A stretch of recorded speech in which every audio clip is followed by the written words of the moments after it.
안녕하세요. 오늘의 사연 읽겠습니다. 안녕하세요. 저는 올해 40대가 된 여자입니다. 30대가 되자마자 시간이 조금씩 빠르게 지나가는 것 같다 싶었는데 어느덧 앞자리가 바뀌었네요. 일하고 애 키우면서 평범하게 지나왔던 하루하루들이라 더욱 세월에 무감했던 것 같아요. 하지만 최근 들어 믿을 수 없는 일이 저에게 일어나게 되었고 그 이후로 하루하루가 정말 지옥처럼 느리게 흘러간 기억이 있는데요. 많은 것이 정리된 지금이 돼서야 이렇게 속 시원하게 사연을 보내보려고 합니다. 모든 일은 시아버지의 늦사랑으로 시작되었죠.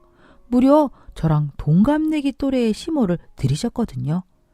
이렇게만 들으면 저희 시아버지가 되게 철부지 같고 정상범주를 벗어난 사람처럼 보이실 수 있을 텐데요. 또 그렇지는 않습니다. 사람마다 다 사연이 있는 거더라고요. 게다가 저희 시아버지는 저에게 친아버지나 다름없는 분이십니다. 저는 중학교 2학년 때 아버지가 사고로 돌아가셔서 엄마만 계셨거든요. 남편을 만나고 결혼을 하게 되면서 시아버지는 저에게 정말 친아빠보다도 더 아빠처럼 대해주셨습니다. 남편 역시 어렸을 때 어머니가 돌아가셔서 결혼 후 장모님을 친엄마처럼 잘 따랐지요. 그렇게 여러모로 퍼즐 조각이 맞춰지는 것처럼 꼭 맞는 가족이었습니다. 남편뿐만 아니라 양가의 온 가족이 화목하게 지내서 주변의 칭찬도 많이 들었을 정도니까요. 그래서 더더욱 그런 저의 가족의 화합이 이렇게 순식간에 망가질 줄은 꿈에도 몰랐습니다. 저희 시아버지는 정말 소박하세요. 그리고 그 흔한 술도 잘 안 드시고 매일 아침이면 동네 뒷산에 등산을 하고 오셔서 나이에 비해 정정하시죠. 거기다 손주들은 또 어찌나 끔찍히 아끼시는지 본인 물건은 잘 사지도 않으시면서 손주들 거라면은 전혀 아낌이 없으세요. 게다가 계절이 바뀔 때면은 꼭 저에게 전화를 하셔서 하시는 말씀이 있는데요. 우리 며느리 새 옷 장만하러 가야겠네. 주말에 별일 없으면은 오랜만에 가족들끼리 모여서 백화점 나들이 갈까? 라고 하시며 매번 큰 선물들까지 챙겨 주십니다. 정작 본인 옷은 시장에서 사시면서 이렇게까지 해주시는데 제가 받고만 있을 수 있나요? 저 역시 시아버님 선물을 자주 보내는데요. 조금만 비싸 보인다 싶으면 절대 안 받으시고 저에게 돌려보내십니다. 그 정도로 자식들과 손주만 끔찍하게 아끼시는 분이세요. 그리고 아버님께는 작은 건물 몇 개와 땅이 있습니다. 그 정도면 월세만 받아가면서 편하게 쉴 수 있는데도 불구하고 경비원으로 일을 하고 계세요. 집에 가만히 있으면은 늙기만 하는 것 같아서 답답하다고 하시더라고요. 여러모로 참 배울 점이 많은 분이시죠. 그런데 어느 날부터 그런 아버님의 건강이 조금씩 나빠지기 시작했어요. 병원에 가보자고 해도 그 정도는 아니니 신경 쓰지 말라고 하시던 아버님이십니다. 근데 결국 어느 날 저희가 보는 앞에서 풀썩 쓰러지시는 일이 벌어졌습니다. 지금 생각해도 가슴이 철렁 내려앉는 순간이었지요. 술이고 담배고 몸에 안 좋은 건 일절 안 하시던 분이고 게다가 자식들한테는 훗날에 민폐 끼치기 싫다면서 매일같이 운동도 하셨던 분인데 말입니다. 세상 참 불공평하다는 생각이 들었어요. 병원에서 정밀검진을 받아보니까 다행히 큰 병은 아닌 걸로 밝혀졌습니다. 위에 용종이 좀 많으시고 전반적으로 면역력이 안 좋은 상태라고 하더라고요.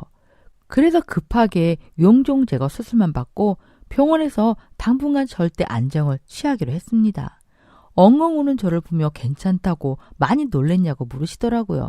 그 와중에도 자식들 생각밖에 없으신 모습에 가슴이 많이 아팠어요. 저도 제 자식의 부모지만 아버님을 보면은 정말 절대적인 사랑이 뭔지 다시 한번 배우는 기분이었죠. 그런데 하필 그맘때쯤이었습니다. 아버님이 병원에서 한 달 정도 입원을 하시면서 병원에서 받을 수 있는 검사는 다 받아보기로 저희랑 약속을 했을 때거든요. 그때 하필 저희 애들이 크게 아팠습니다. 집안에 여러 사람이 동시에 아프니 정말 혼비백산의 나날들이었지요. 그것도 나이 많으신 시아버님과 어린 아이들이 아프니 미치겠더라고요. 차라리 제가 아팠으면 얼마나 좋을까 싶었습니다. 그래서 애들 돌보느라 남편과 저는 아버님 병원에 자주 찾아뵙지를 못하게 되었죠. 밤마다 뜬 눈으로 지새며 애들 열 체크하고 다음 날이면 또 마스크 씌워서 병원 가고 그러다가 입원까지 시켰네요. 남편은 그 와중에 회사 일까지 겹쳐서 더 정신이 없었을 겁니다. 다행히 아이들은 몇 주가 지나자 점차 회복을 했어요. 어린이집과 학교도 문제없이 등교할 수 있게 되었을 때에는 아버님 역시 퇴원에 다다랐을 즈음이었죠. 그런데 그때 아버님께서 저희에게 다가오는 주말에 이야기 좀 하자고 하시는 겁니다. 저는 덜컥 겁이 났어요. 저렇게 심각한 말투로 이야기를 하자고 하신 적이 없으신 분이기도 하고 제가 애들 때문에 정신이 없어서 아버님께 너무 자주 찾아뵙지 못했잖아요. 그래서 혹시 많이 섭섭하셨나 싶어서 걱정이 되었습니다. 남편 역시 마찬가지였죠. 그렇게 시간이 지나 아버님과 식사를 하기로 한 날이 다가왔고 저희는 긴장된 마음으로 아버님께 갔는데요. 정말 상상하지도 못했던 말씀을 꺼내시는 겁니다.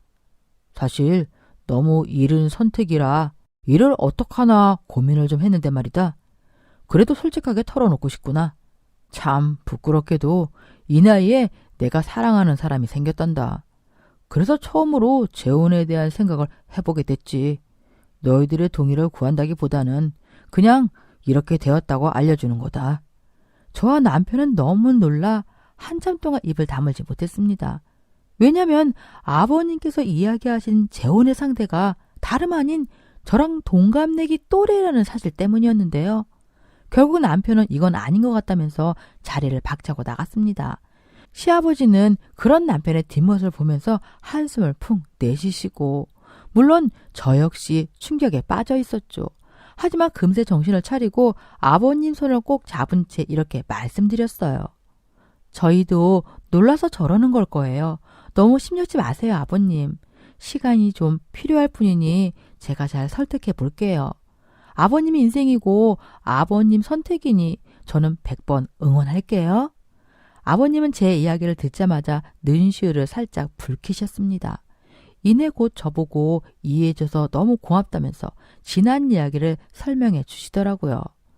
제 또래라는 예비 시모는 알고 보니까 아버님이 입원해 있던 병원의 간호조무사라고 합니다. 처음부터 자기 일이 아닌 부부님에도 나서서 아버님을 잘 돌봐줬대요. 처음에는 너무 잘 대해주길래 요양 전문 간호사인 줄 아셨다고 하셨죠. 한 달이 조금 넘는 시간 동안 이래저래 이야기를 많이 나누다 보니 생각보다 이야기가 잘 통하더래요. 그리고 생각보다 나이가 더 어렸다는 것도 나중에 아셨다고 했습니다. 나이대가 있어 보여서 50은 가까이 된 줄 알았는데 알고 보니 올해 40이라고 했다네요. 그런데 서로의 나이를 다 알고 나서도 그 조모사분이 아버님께 호감을 적극적으로 표시했답니다. 그리고 아버님도 그게 그렇게 싫지만은 않으셨던 거죠. 그렇게 퇴원 후에도 만남을 이어오게 되었고 아버님 역시 살면서 처음 느껴보는 감정과 확신을 가질 수 있으셨다고 하시더라고요. 아버님이 해주셨던 이야기를 낱낱이 기억하지는 못하지만 나눴다던 대화 내용들을 조금만 들어보아도 상당히 온화한 인품의 여자분을 만난 것 같다는 생각이 들었습니다. 이렇게 속 이야기를 들어보니 나이 차이에 대한 충격이 조금씩 가시더라고요. 그래서 아버님과 저는 조만간 남편의 마음이 조금이라도 괜찮아지면 다 같이 밥이라도 함께 하기로 약속을 했어요. 아버님과의 식사 이후로 저는 남편을 설득하느라 정말 애 좀 먹었습니다. 처음에는 남편이 저에게도 화를 내곤 했어요. 왜 그렇게 전적으로 아빠 편만 드는 거냐며 이해가 안 가냐는 식으로 말했습니다. 너랑 나이가 동갑이라는데 그게 말이 돼? 그리고 아직 얼굴도 안 본 사이인데 너는 뭐가 그렇게 그 사람이 마음에 든다는 거야? 늘 순하기만 했던 남편이 이렇게까지 짜증을 낸다는 건 아무래도 충격이 너무 커서겠지요. 그럴수록 저는 더 나긋나긋하게 남편을 설득하려고 노력했습니다. 자기야, 내가 그 상대방 때문에 이러는 거겠어? 그게 아니고 아버님을 믿는 거잖아. 아버님 평소 성격에 아무 사람이나 좋다고 하시겠어? 당신 어머니 돌아가시고 아버님이 누구랑 연애 한번 하는 거 본 적 있어? 없잖아. 그만큼 아버님은 신중하신 거고 확신도 있으신 거야. 더군다나 아버님 인생이잖아. 본인이 선택하시는 대로 응원하는 게 맞지 않을까? 그렇게 몇 번의 대화를 나눈 끝에 남편의 생각은 조금씩 변하기 시작했어요. 결국 아버님과 저희 부부 그리고 새 시모와의 식사 자리도 마련할 수 있었죠.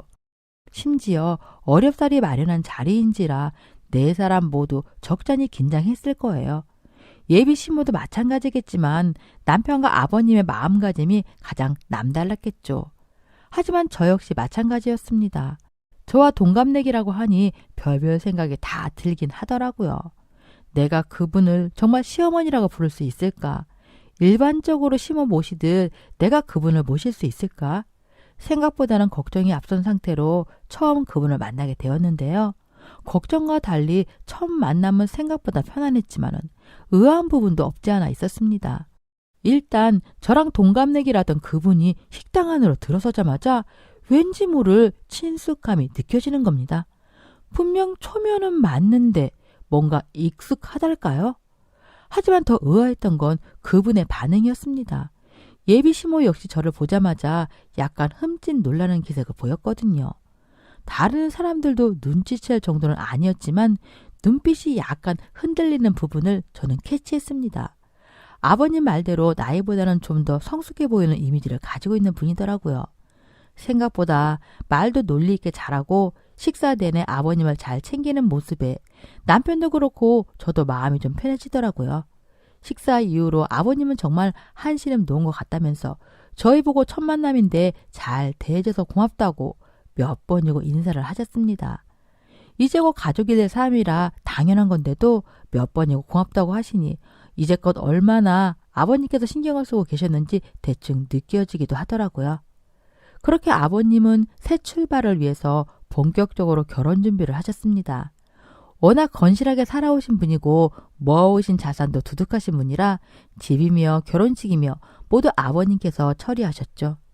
원래는 30평도 안 되는 주택에서 쭉 살아오셨는데 새 아파트를 원한다는 새어머니의 의견에 이사도 준비하셨는데요.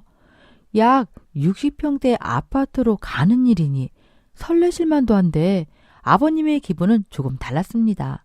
한 번은 저희에게 이런 이야기를 하셨거든요.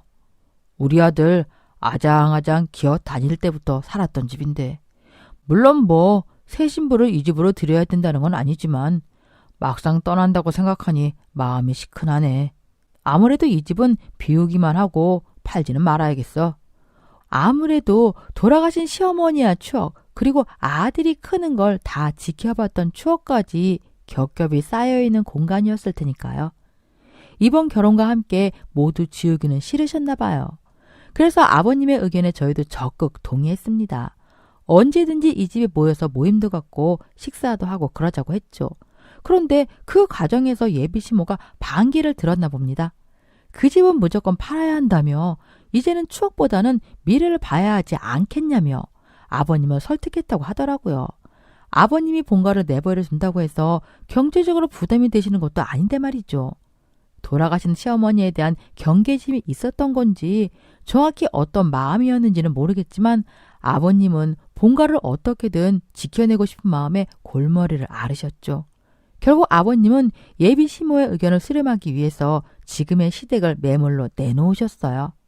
새 인생의 출발 시점부터 의견 충돌을 내기는 싫으셨겠죠. 매물을 내놓던 날 남편과 저도 부동산에 같이 갔었는데요. 아버님이 잠깐 눈실이 붉어지신 모습도 볼 수 있었습니다. 그렇게 저와 남편은 아버님의 결혼 준비를 옆에서 열심히 도와드렸어요. 입주할 새 신혼집 정리도 같이 도와드리고 이삿짐 센터부터 입주 청소까지 저희가 중간에서 다 알아봐드렸죠.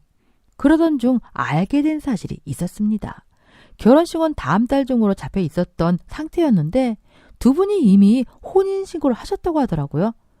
요즘은 신혼부부 대출 때문에 혼인신고를 먼저들 하는 분위기라고 하긴 하지만은 대출 문제가 아니고서야 요즘은 혼인신고를 서두르지는 않잖아요. 아버님은 대출이 전혀 필요 없으신 상태였는데 왜 결혼식 전에 혼인신고를 하셨냐고 물어보니까 그 역시 예비 시모의 의견이었다고 합니다. 아버님은 웬만하면은 그분이 원하는 대로 다 따라주고 싶어서 응했다고 하시더라고요. 조금 갸우뚱했지만 그 역시 그렇구나 하고 넘어갔죠. 그렇게 첫 만남부터 조금씩 의아한 부분이 소소하게 쌓이고 있을 때쯤 일은 일어나고야 말았습니다. 결혼식을 일주일 정도 남겨두고 있던 날이었을 거예요. 아버님의 신혼집도 얼추 정리가 되었고 이제 예비 시어머니도 내일이면 완전히 본래 집을 정리하고 이사를 하실 예정이었죠. 아버님은 저와 남편 그리고 아버님 셋이서 모처럼 맛있는 것도 시켜 먹고 자자면서 신혼집으로 저희를 부르셨습니다. 이제 세 사람만 모여서 노는 건 오늘이 마지막이구나. 내일이면 이제 시어머니와 이곳에서 아버님이 도란도란 지내시겠구나 생각하니 저 역시 마음이 살짝 울컥하면서도 묘했던 기억이 나요. 정리가 다 끝난 아버님의 신혼집은 정말 으리으리하고 멋졌죠. 그곳에서 저희는 맛있는 음식도 시켜 먹고 오랜만에 옛날 앨범도 꺼내보면서 열심히 추억 여행을 했답니다. 남편 어렸을 적 이야기부터 저와 남편의 결혼식 이야기까지 그렇게 온갖 이야기를 다 하다 보니 어느새 자정이 훌쩍 넘었더라고요. 다음날 오전이면 시모가 오실 예정인지라 이제 슬슬 정리를 하고 자야겠다고 생각했습니다. 그래서 먹거리들도 좀 치우고 옷장에서 이불을 꺼내려고 아버님의 안방에 들어갔죠. 마침 아버님은 화장실에서 씻고 계시던 중이라 어느 옷장에 손님 이불이 있는지 몰랐던 저는 장롱 문을 하나씩 열기 시작했습니다. 옷밖에 보이질 않길래 마지막 장롱에 이불이 있나 싶어서 문을 열었던 그 순간 옷장 안에 꽉 차있던 짐들이 우르르 쏟아져 버렸는데요. 광음에 깜짝 놀란 저는 서둘러 하나하나 집어서 다시 장롱 안으로 넣기 시작했습니다. 그 소리를 들은 남편도 달려와서 괜찮냐고 물으면서 같이 정리를 도왔죠. 장롱에서 쏟아진 물건 중에는 아버님의 물건들도 있었고 예비 시모의 물건들도 많았습니다. 그런데 그 중에 예단함이 있더라고요. 그 귀한 물건이 바닥에 엎질러졌으니 괜히 죄송한 마음에 하나하나 주워서 고이 담아 넣었는데 보지 못할 것을 봐버리고 말았습니다. 예단함에서 쏟아진 혼서지 그리고 사주지들 사이에 뜻밖의 사진이 한 장 있었거든요. 그건 바로 얼굴만 봐도 소름이 끼칠 정도로 저와 인연이 좋지 않았던 한 동창생의 사진이었습니다. 도대체 예단함에서 내 동창의 사진이 왜 나온 거지? 저는 순간 머리가 아득해지는 기분이었죠. 다른 사진들도 있길래 한 장씩 보니 아마도 사주를 위해 모아둔 것 같더라고요.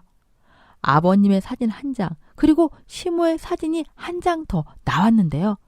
그 사진은 제가 알고 있던 시모의 얼굴이 맞았습니다. 그렇습니다. 시모는 성형을 했던 거예요. 그냥 조금만 건드린 정도가 아니라 아예 다른 사람이 된 수준이었죠. 사주를 위해서 성형전 사진과 성형 후 사진이 모두 들어 있었던 건데 성형전 사진을 보니 이제야 사태 파악이 되는 거예요. 왜 처음 만남 때 내가 알 수 없는 익숙함을 느낀 건지, 왜 그 사람 역시 나를 보며 눈빛이 흔들렸던 건지 모두 감이 잡혔죠. 그 친구는 학창 시절 내내 저를 괴롭혔던 불량 학생이었습니다. 한 학년은 같은 반을 지낸 적도 있는데 쉬는 시간만 되면 빵 사와라 뭐 사와라 끊임없이 저를 부려먹었죠. 돈을 빌려가 놓고 갚지 않은 건 부지기수. 정말 정신적으로 온갖 못된 짓을 다 했던 양아치입니다. 저 역시 성인이 된 이후로 살도 많이 빠졌고 치아 교정도 했기 때문에 아마 한눈에 저를 알아보지는 못했을 거예요. 하지만 제가 느꼈던 것처럼 본인도 저를 보며 알 수 없는 익숙감을 느꼈겠죠. 저는 그 사진 2장을 들고 손을 덜덜 떨었어요. 어떻게 이런 악연이 있나. 졸업 이후로 절대 알기 싫었던 그년의 근황을 어떻게 아버님의 신혼집에서 알아야만 하는 건가.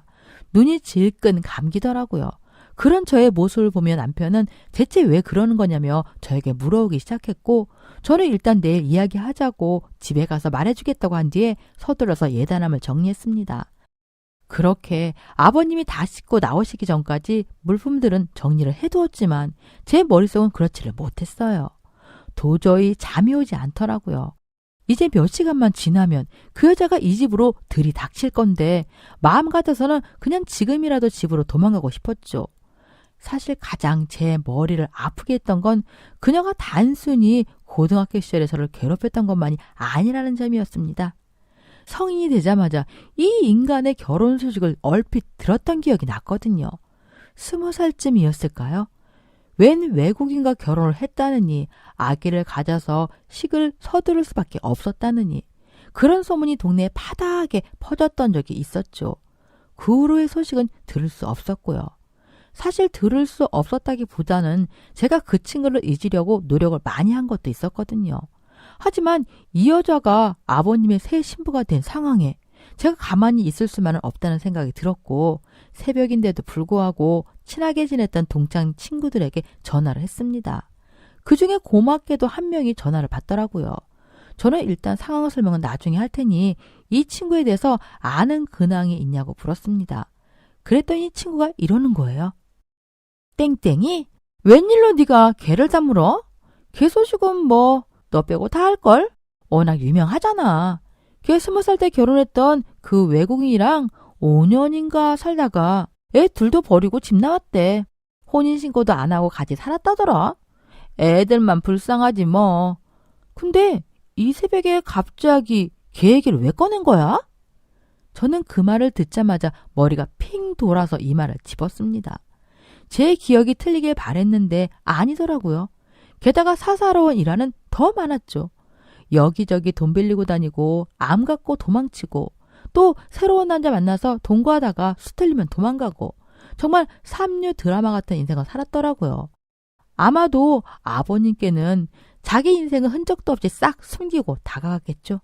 정말 믿을 수가 없었습니다. 믿고 싶지가 않았고 애초에 내가 장롱문을 왜 열었는지에 대해서도 후회가 될 정도였죠. 하지만 이미 모든 걸 알게 된 이상 가만히 있을 수가 없는 노릇이었어요. 아버님이 일어나시자마자 모든 걸 말씀드려야겠다는 생각이 들었죠. 그런데 아버님이 잠에서 깨기도 전에 시모가 활짝 웃으며 신혼집으로 들어섰습니다. 뭐라 말할 새도 없이 그녀의 얼굴을 마주하니 억지 웃음조차 지어지지 않더라고요. 그런데 아침이 되자마자 신혼집 문을 열고 들어온 건 이 여자뿐만이 아니었어요. 5분이 채 지나기도 전에 웬 경찰 2명이 그녀를 따라 들어온 겁니다. 이건 또 무슨 상황인가? 아침부터 신혼집은 아수라장이 되었어요. 남편도 저도 어안이 벙벙한 상태였고 소란스러운 소리에 아버님 역시 잠에서 깨어나셨죠. 정작 가장 이상했던 건 시모의 반응이었습니다. 그저 놀란다기보다는 뭔가 잘못 걸렸다는 느낌의 표정을 짓더라고요. 나지막하게 재수없네 라고 읊조리는 것까지 저는 봐버렸으니까요.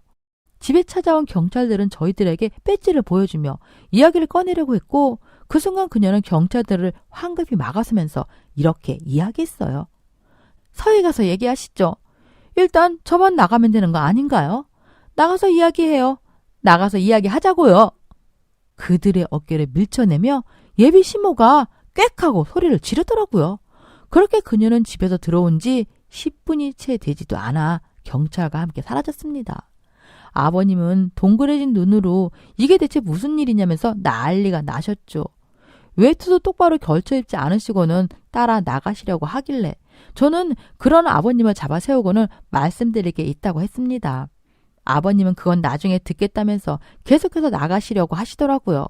그래서 저는 더욱 거칠게 아버지를 잡아 세웠고 시어머니에 관한 이야기니 꼭 들어주셔야 한다고 말씀을 드렸습니다. 그랬더니 아버님이 저를 보시면서 무슨 일이냐며 물으시더라고요. 아직 제 얘기를 듣지 못한 건 남편 역시 마찬가지였기에 대체 어제 옷장에서 본 게 뭐냐고 물었죠. 저는 찹찹한 표정으로 제가 어젯밤에 알게 된 이야기를 모조리 털어놓았습니다. 과거 이야기와 그녀의 결혼 이야기까지 모두요. 한 30분쯤 지났을까요? 제 이야기가 모두 끝났지만 집안에는 고요함만이 가득했습니다. 남편의 입이 떡 벌어진 채 아무 말도 하지 않았고 아버님의 표정은 말로 설명할 수도 없을 만큼 침통했죠. 그야말로 집안에 찬물을 확 끼얹은 분위기였습니다. 조금 시간이 지나자 남편의 얼굴이 벌개지며 어떻게 이런 일이 있을 수 있냐면서 철판을 깔아도 유분수지 저건 명백한 사기가 아니냐면서 길길이 날뛰기 시작했고 아버님은 여전히 말씀이 없으셨어요. 그러다가 긴 침묵을 깨고 아버님이 이렇게 말씀하시는 겁니다. 그러고 보니 이상한 이야기를 나도 듣긴 들은 것 같다. 나한테 유독 명의에 대해서 많이 물어보긴 했었어. 돈은 여자가 관리하는 게 맞다고. 건물이며 땅이며 이것저것 물어보더라고. 나 참, 내가 이렇게 사람 보는 눈이 없었을 줄이야. 저 여자가 나를 진심으로 사랑한다고 생각한 내가 바보 천치다. 말씀과 동시에 아버님은 뜨거운 눈물을 보이셨습니다. 그 얼굴을 보자마자 저 역시 눈물을 흘렸고요. 그런 저희를 본 남편은 경찰서를 아버님이 아니라 자기가 다녀와야겠다고 하더라고요. 그게 더 나을 거라며 서둘러 옷을 챙겨 입고 나갔죠. 그렇게 텅 빈 신혼집에 남겨진 아버님과 저는 한참을 울었습니다. 그러다 좀 진정이 되고 나서야 이런저런 이야기를 더 나눴는데요. 아버님이 그 여자를 얼마나 끔찍하게 아끼셨는지가 너무 잘 느껴져서 더욱 마음이 아팠습니다. 그렇게 몇 시간쯤 지났을까요? 남편이 신혼집으로 돌아왔습니다. 정말 이로 말로 할 수 없는 몰골로 돌아와서는 아버님의 다리를 끌어안고 그제서야 못 흘린 눈물을 쏟아내더라고요. 남편의 말을 들어보니 아침에 경찰들이 찾아왔던 건 다름 아닌 사기죄 때문이었다고 합니다.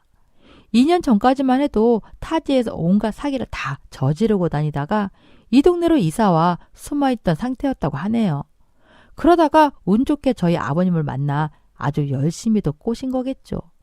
남편의 이야기가 이어질수록 아버님에게 왜 그렇게 명의 이야기를 많이 꺼냈는지, 혼인신고는 왜 서둘렀는지 점점 실체가 밝혀지는 기분이었습니다. 결국 아버님은 그렇게 결혼식을 일주일 앞두고 파혼을 결정하게 되었습니다. 정말 징그러운 건 그 여자는 실체가 밝혀지자마자 저희 아버님께 아주 뻔뻔한 태도로 나오고 있다는 겁니다. 그 흔한 핑계 하나 없이 잘못했다는 사과도 일절 없이 이미 혼인신고가 된 사이이니 헤어질 거면 위자료나 내놔라 라는 식으로 일관하고 있죠. 하지만 이혼 전문 변호사와 상담해보니 그렇게는 절대 될 수 없다고 하더라고요. 상대방이 범죄 경력과 같은 중대한 부분을 숨겼을 경우에는 혼인신고를 한 경우에도 이혼이 아니라 혼인 취소 소송 제기가 가능하다는 걸 알 수 있었거든요. 결론적으로 아버님이 위자료를 내놔야 하는 상황이 아니라 그 여자가 손해배상 청구를 책임질 가능성이 아주 높다는 거죠. 이 소송은 상담 시작부터 끝까지 저와 남편이 옆에서 함께할 생각입니다. 아버님은 저희 손을 꼭 잡으시며 면목이 없다는 말씀만 하세요. 저희가 아니었다면 혼인 취소라는 게 있는 줄도 모르고 또 당했을 거라면서. 너무 고맙고 미안하다는 말씀뿐이시죠. 하지만 저희 생각은 달라요. 이런 큰일을 앞두고 저희가 있어서 너무 다행이라는 생각뿐이죠. 숨겨둔 과거도 모르고 예정대로 결혼식까지 치렀다면 그 후는 더 상상하기도 끔찍합니다. 이렇게 저희가 중간에서 도와드릴 수 있다는 것만으로도 너무 안심일 뿐이에요. 저희 사연은 여기까지입니다. 또 하나 다행인 건 아버님의 매물도 여전히 남아 있었다는 점인데요. 아파트 정리와 함께 아버지의 추억이 깃든 집도 다시 찾을 수 있었죠. 그렇게 저희는 예전보다 더 돈독한 사이가 되었습니다. 게다가 아버님이 이 60평 신혼집을 처분하지 않으시고 세 사람이 같이 사는 게 어떠냐고 제안하시기도 했거든요. 그래서 아마도 원래 시댁은 저희의 추억이자 별장처럼 남겨두고 머지않아 새 아파트에서 함께 살게 될지도 모르는 상황입니다. 저와 남편 역시 그 의견에 적극 찬성이고요. 정말 심장이 철렁했던 이번 일이지만 이렇게라도 마무리 지을 수 있다는 점에 100번 감사하며 우리 가족은 다시 예전처럼 잘 지내려고 합니다. 안녕하세요. 저는 40대 초반의 며느리입니다.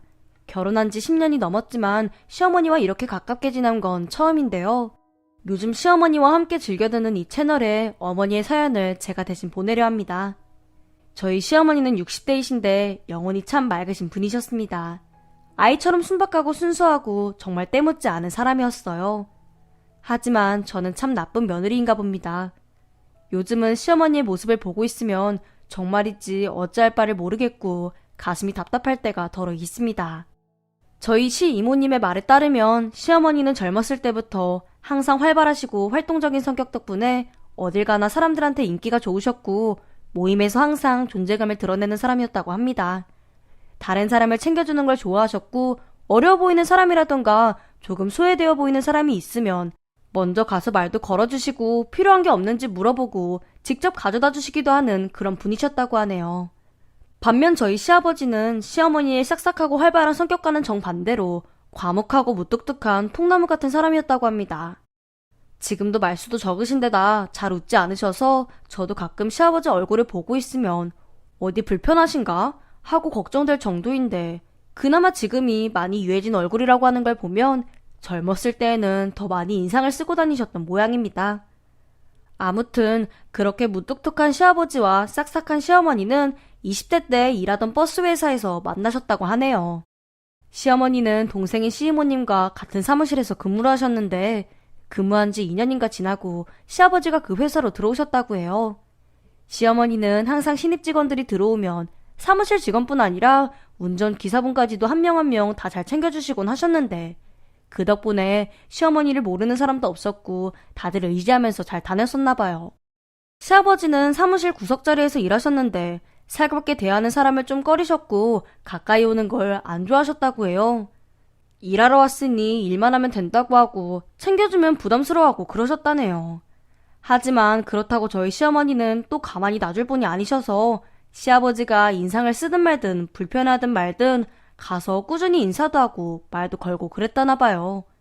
점심시간에 또 도시락을 싸와 혼자 구석에서 그냥 말없이 먹기만 하던 시아버지의 모습을 보고 시어머니는 주변 사람들과 함께 식사하자고 했고 사람들에게 인사를 시키며 서로 챙겨주자고 이야기했다네요.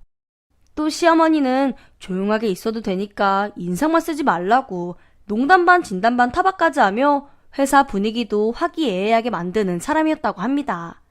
시어머니의 그런 밝고 카리스마 넘치는 모습에 남자 직원들은 많이 반했고 특히나 운전기사님들에게 인기가 매우 많았다고요. 기사님들은 사무실에 들를 때면 항상 시어머니 자리에 맛있는 간식이나 메모 등을 남기고 가기 일쑤였답니다. 하지만 시어머니의 눈에 든 건 다름 아닌 시아버지였습니다. 시 이모님의 말에 따르면 시어머니는 시아버지의 그 무뚝뚝한 얼굴이 멋있어 보였다나 봐요. 회사에서는 티를 안 내다가도 퇴근하고 집에 오는 길에 항상 시 이모님에게 시아버지 이야기를 했다고요. 김씨 아저씨 멋있게 생겼지? 뭐? 어디가 멋있는 건데? 가만히 있다가도 뭐 생각하고 그럴 때 미간에 주름이 팍 생기면서 진지하게 고민하고 그럴 때 있잖아. 주름이 멋있다고? 할아버지들한테나 멋있다고 하지. 주름이 많은 사람이 멋있다는 게 아니라 맨질맨질한 피부를 가졌으면서도 미간에만 살짝 있는 그 주름이 멋있다는 거지. 하면서 시 이모님은 절대로 이해할 수 없는 이야기를 하시곤 했다네요. 그렇게 몇 개월 내내 혼자 짝사랑에 푹 빠져있다가 결국 용기를 냈다고 합니다. 당번도 아닌 날인데 평소와는 다르게 아침에 일찍 출근하자고 하길래 무슨 일인가 했더니 회사에 도착하고 보니 그날이 김씨 아저씨가 당번인 날이었대요. 시어머니는 시아버지 얼굴을 보자마자 웃으면서 고백했다네요. 김씨 아저씨, 나랑 만날래요? 하지만 시아버지는 아니 저 여자가 아침부터 뭘 잘못 먹었나? 하는 표정으로 시어머니를 보고는 그냥 훅 지나가 버렸다고 해요. 옆에 있던 시이모님이 괜히 더 어색해질 정도로요. 그런데 다른 여자들 같았으면 아니 내가 말하는데 왜 무시하고 지나가냐?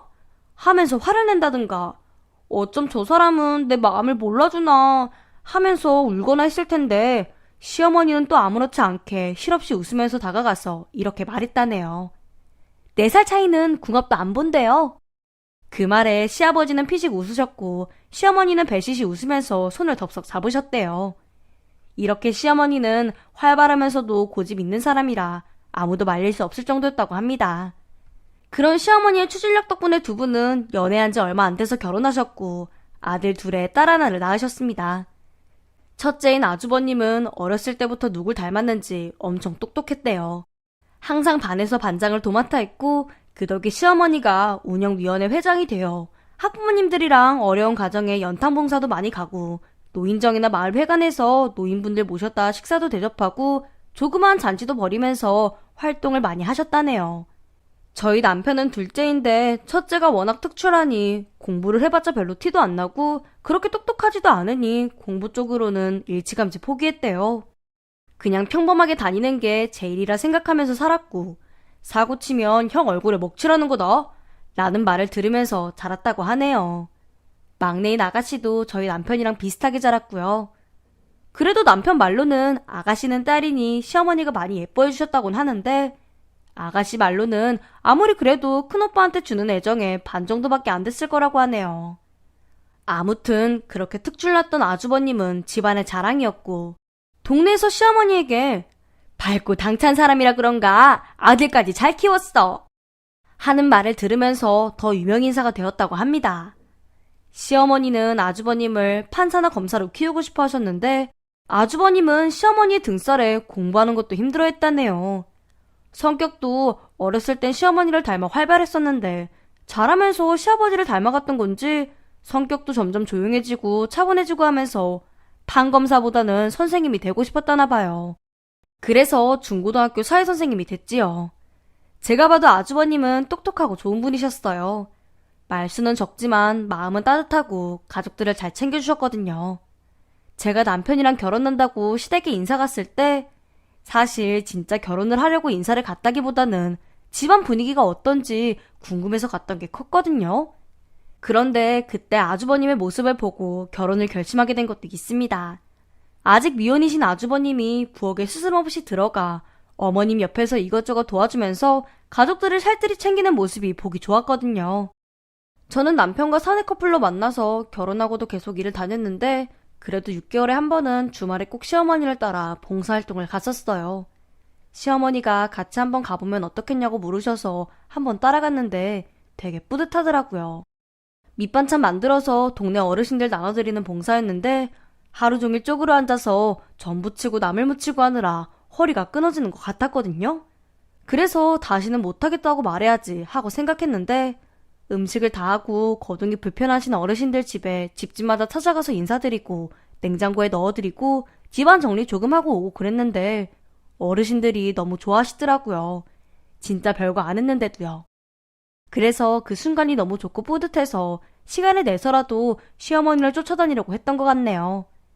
그런데도 저는 좀 낯을 가리는 성격이라 시어머니처럼 사글사글하고 싹싹하긴 못했던 것 같아요. 시어머니를 대하는 마음이 조금 편해진 것도 3, 4년 정도 지나고 나서였어요. 애 낳고 1년 정도는 어쩔 수 없이 휴직을 했었는데 그 이상은 눈치가 보이더라고요. 그래서 돌 지나자마자 아이를 어린이집 보내면서 일했어요. 제가 일하면서 아이를 키우니까 시어머니께서는 힘들겠다고 하면서 봉사활동 안 가는 주말에는 저 대신 아직 미혼이신 아주버님과 아가씨도 함께 제 딸을 돌봐주셨고 시아버지께선 잔심부름을 도맡아 하시면서 저한테 걱정 말고 어디 좀 다녀오라고 하셨어요. 전 덕분에 목욕탕도 가고 남편이랑 오랜만에 영화도 보고 하면서 좀 쉴 수 있었습니다. 그렇게 화목하고 행복하고 단란한 가정 속에서 평온하게 살고 있었는데 정말 믿을 수 없는 일이 벌어지고야 말았습니다. 아주버님께서 교통사고를 당하고 나이 40에 허무하게 먼저 하늘로 가셨습니다. 신은 원래 좋은 사람은 먼저 데려간다고 하지만 정말 믿을 수가 없었어요. 시댁 식구들은 시리에 잠겼고 한동안은 모두들 목숨만 간신히 붙어있는 사람들처럼 서로 숨소리도 없이 그렇게 사셨습니다. 시어머니가 평소에 건망증 증세는 있었지만 그렇게 심하진 않으셨는데 아픔을 겪으시니 많이 달라지셨고요. 우울증이 생겨 약을 복용하셔야 주무실 수 있었고 기억력도 많이 떨어져서 병원에 가보니 치매 초기 증상이라고 하시더군요. 어머니 혼자 계시면 계속 심해질까봐 시아버지도 다니던 일을 그만두시고 시어머니 옆에서 함께 계셨습니다. 저와 남편도 엄청 힘들었지만 언제까지 계속 우울하게만은 살 수 없으니 다 같이 힘내보자고 서로 다독였고 분가에 살고 있는 저희 부부는 주말에는 무조건 북적북적하게 보내야 한다면서 딸아이를 데리고 시댁으로 향했네요. 시아버지와 아가씨를 설득해 일부러 시어머니를 야외로 모시고 다녔고 이별의 아픔을 함께 극복하려고 많이 노력한 덕분에 2년이 지나니 차츰 괜찮아지는 듯 보였습니다. 그러다 몇 년 후 집안의 막내인 아가씨가 결혼을 하고 분가를 하니 어머니께서는 또 부쩍 외로워하시더군요. 주말이면 아가씨도 시댁에 와 함께 보냈지만 시어머니는 그래도 힘들어하셨어요. 그러다 증세가 심해지신 거죠. 그렇게 밝고 카리스마 넘치는 여장부 같던 시어머니는 말수가 줄어들고 얼굴이 점점 어두워지시더니 결국엔 아기가 되어버리셨습니다. 아가씨는 임신한 상태고 또 직장에도 다니고 있어서 어머니를 돌봐드리기는 어렵고 저도 복직을 한 지 몇 년 되지 않아 회사를 또 쉴 순 없으니 시댁 식구들과 상의한 끝에 어머니를 요양병원에 입원시켜드렸습니다. 시아버지가 계시긴 했지만 시어머니 식사며 여러 가지 챙겨드리기엔 힘드시니까요. 그 이후 시아버지께서는 경비 일을 나가기 시작하셨습니다. 시어머니께서는 병원에 계시니 여러 가지 치료도 받으시고 건강 상태도 좋아지셨더군요. 그래서 더는 병원에 계시게 하기가 죄송스러웠습니다. 저는 회사를 그만두고 시어머니를 모시기로 결심했죠. 시댁에 저희 식구가 들어가서 살려고 했다가 마침 시댁 아랫집에 살던 집이 이사를 간다고 해서 좀 기다렸다가 이사 날짜를 맞춰서 들어갔습니다. 시어머니가 거동도 불편하시고 하니 저희가 아랫집인 1층으로 이사를 하고 시어머니를 1층에서 모셨죠. 어머니께서는 가끔 알 수 없는 말을 하시고 혼자 다른 방에 앉아 계신다거나 문을 열고 자꾸만 밖으로 나가시려고 하는 것 외에는 치매 환자라 해도 별다른 어려움은 없었습니다. 시어머니는 집에 계시면 아무 말씀도 안 하시고 표정이 어두운 날이 많아서 자주 밖으로 모시고 나갔는데 어느 날은 어머니를 모시고 마트에 가서 반찬거리를 사고 집으로 돌아오는 길에 일 끝내고 귀가하시는 시아버지를 만났습니다. 매일 아침 저녁으로 시아버지가 저희 집에 내려오셔서는 시어머니는 좀 어떤지 보고 가시고 필요한 건 없는지 물어보시곤 하시는데 평소에 시어머니는 시아버지가 오가는 것도 모르고 미동도 없이 가만히 계시곤 했습니다. 그런데 그날은 밖에서 만난 시아버지의 모습이 낯설었는지 새롭게 느끼셨는지 아니면 정말 옛날 시아버지를 향한 풋풋한 감정이 나타났던 건지 시어머니의 눈빛이 달라지더군요. 저 사람 누구야? 아버님이잖아요. 너희 아버님이시라고? 잘생기셨다. 저는 정말 시어머니가 오랜만에 기분이 좋아서 농담하시는 줄 알았어요. 저희 시어머니를 남이 보면 정말 정상인과 다름없으시거든요. 말을 몇 번 하다 보면 아픈 사람이라는 게 티가 나지만 가끔은 저도 헷갈릴 때가 있을 정도로요. 그런데 아무튼 시어머니가 시아버지를 보고 흐뭇하게 웃으시니 참 신기했습니다. 저녁 때 기가한 남편에게 신이 나서 이야기를 했죠. 그랬더니 남편도 무척이나 의아해하더라고요. 엄마가 그냥 기분이 좋으셔서 그런 게 아닐까? 아니 근데 어머니 표정이 진짜 같았다니까? 그래? 그럼 아버지한테 집으로 오시지 말고 앞으로 밖에서 뵙자고 해. 그럴까? 그래서 그날 이후로는 일부러 시아버지에게 밖으로 나오시라고 해서 함께 공원 산책을 하기도 하고 간단하게 도시락을 싸서 벤치에 앉아서 먹기도 했습니다. 확실히 집에 조용하게 있는 것보다는 표정이 밝아지시더라고요. 그런데 시어머니는 매일 시아버지를 만나는데도 매일 누구냐고 물어보시네요. 어떤 날은 동네 아저씨냐고 물어보고 어떤 날은 아버지라고 부르시고 어떤 날은 수줍은 소녀마냥 누구냐고 물어보시지도 못하고 부끄러워하기만 하고요. 그러면서 시어머니가 조금씩 달라지기 시작하셨습니다. 시어머니는 제가 화장실에 다녀오거나 잠깐 자리를 비우기만 하면 어느샌가 제 화장대로 가서 화장을 하기도 하고 우리 딸아이의 방에서 머리핀을 가져와서는 시어머니의 머리에 꽂곤 하셨습니다. 또 집에 계실 때는 머리를 빗겨달라고 하시고 거울을 자주 보게 되셨어요. 아무래도 좋아하는 사람이 생기신 모양이었죠. 그 사람이 자신의 남편인지도 모르고 말이에요. 시아버지에게 홀딱 반한 모습이 참 귀여워 보이시더군요. 아무리 치매에 걸리고 나이를 먹어도 여자는 여자인가 봐요. 시아버지에게 잘 보이려고 어린애처럼 꾸미시고 말이에요. 무슨 영화 속 한 장면 같더군요. 그런데 영화에서처럼 막 아름답지만은 않네요. 슬픈 일이죠.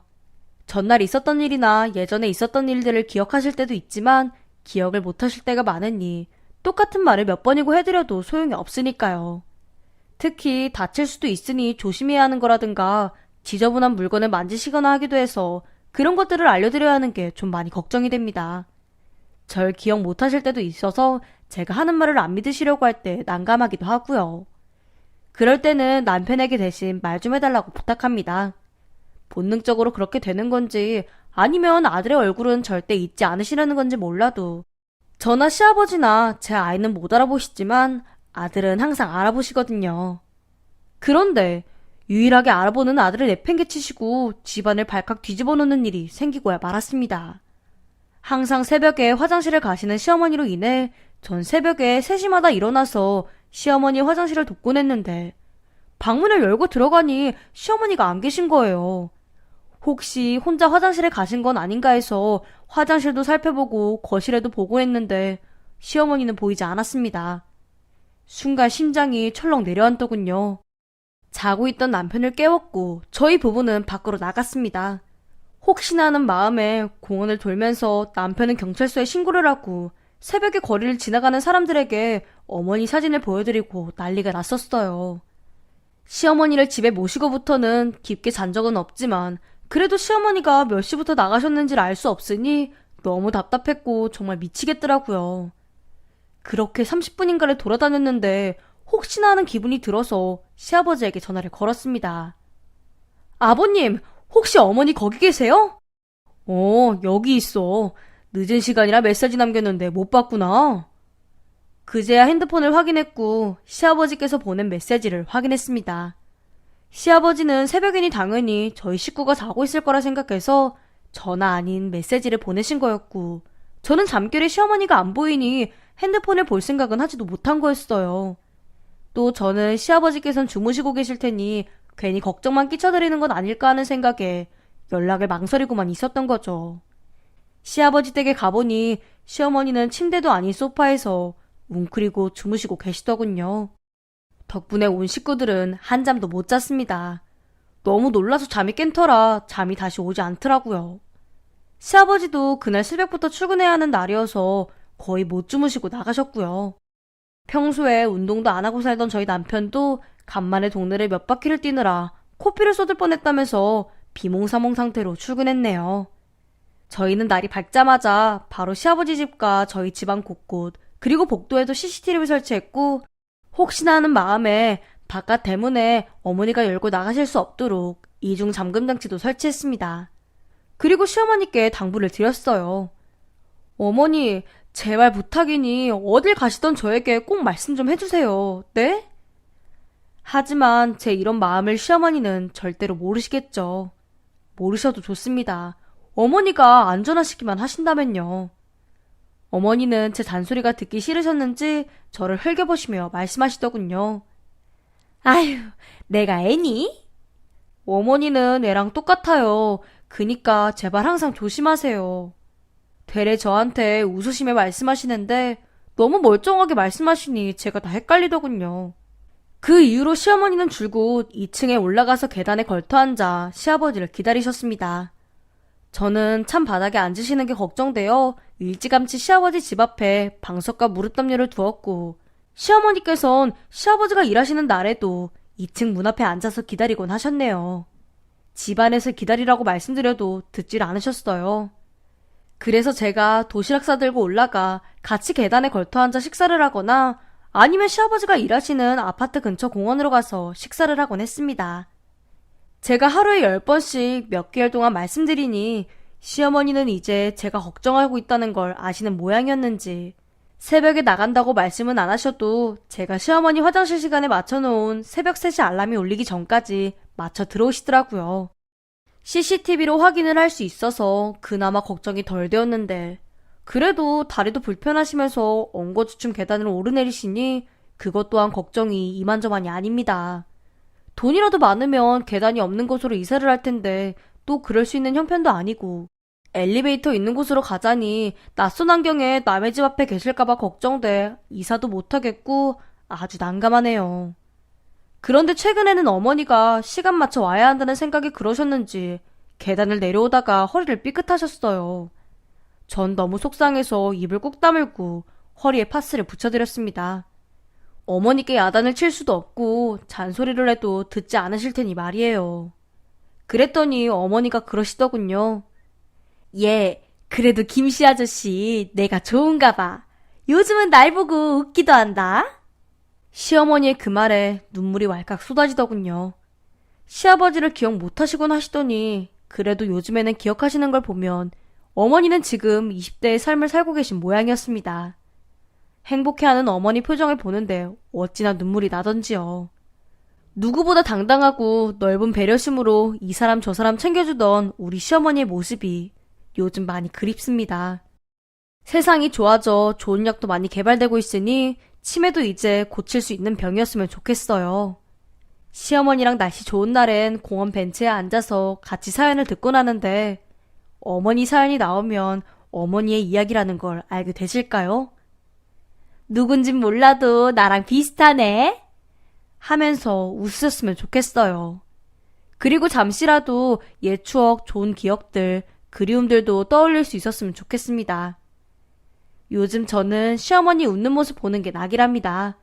시어머니께서 매 순간 기억은 못하더라도 매 순간이 행복하셨으면 좋겠거든요. 우리 애청자분들도 좋은 추억, 좋은 기억 많이 담고 계셨으면 좋겠고요. 여러분의 모든 순간이 행복한 순간들로 가득하시길 빌겠습니다. 감사합니다. 안녕하세요. 저는 베트남에서 온 25살 여자입니다. 한국어는 어릴 때부터 배워서 조금 할 줄 알고요. 한국어 선생님이 도와주셔서 이렇게 사연을 신청합니다. 저는 베트남에서 나고 자란 가난한 여자였어요. 어릴 때부터 학교를 마치면 빨래방에서 일을 하는 게 보통 일상이었죠. 사실 저보다 못 사는 친구들도 많아서 베트남에서는 제가 평범하다고 하는 게 맞는 것 같아요. 베트남은 관광객이 많아서 관광객을 위한 직업을 선택하는 게 가장 현명했어요. 그래서 저는 베트남에 가장 많이 오가는 한국 사람들을 가이드하려고 한국어를 공부했답니다. 처음에는 어려웠는데 배우다 보니 글씨도 예쁘고 재밌더라고요. 18살이 되자 저는 바로 가이드 일을 하게 되었답니다. 대부분 여행객들은 신혼부부가 많았어요. 피부도 하얗고 예쁜 신부들을 보면 엄청 부럽더라고요. 그리고 종종 한국 남자들이 몰려서 오는 경우도 있었는데 그 사람들은 관광이 아닌 신부감을 찾으러 왔답니다. 대부분 나이가 많아 보였고 한국에서 짝을 만나지 못해 베트남까지 오게 되는 거였죠. 저는 그런 한국 남자들을 볼 때마다 딱하다고 느껴졌어요. 그리고 돈을 받고 한국으로 시집을 가는 여자들도 안타까웠고요.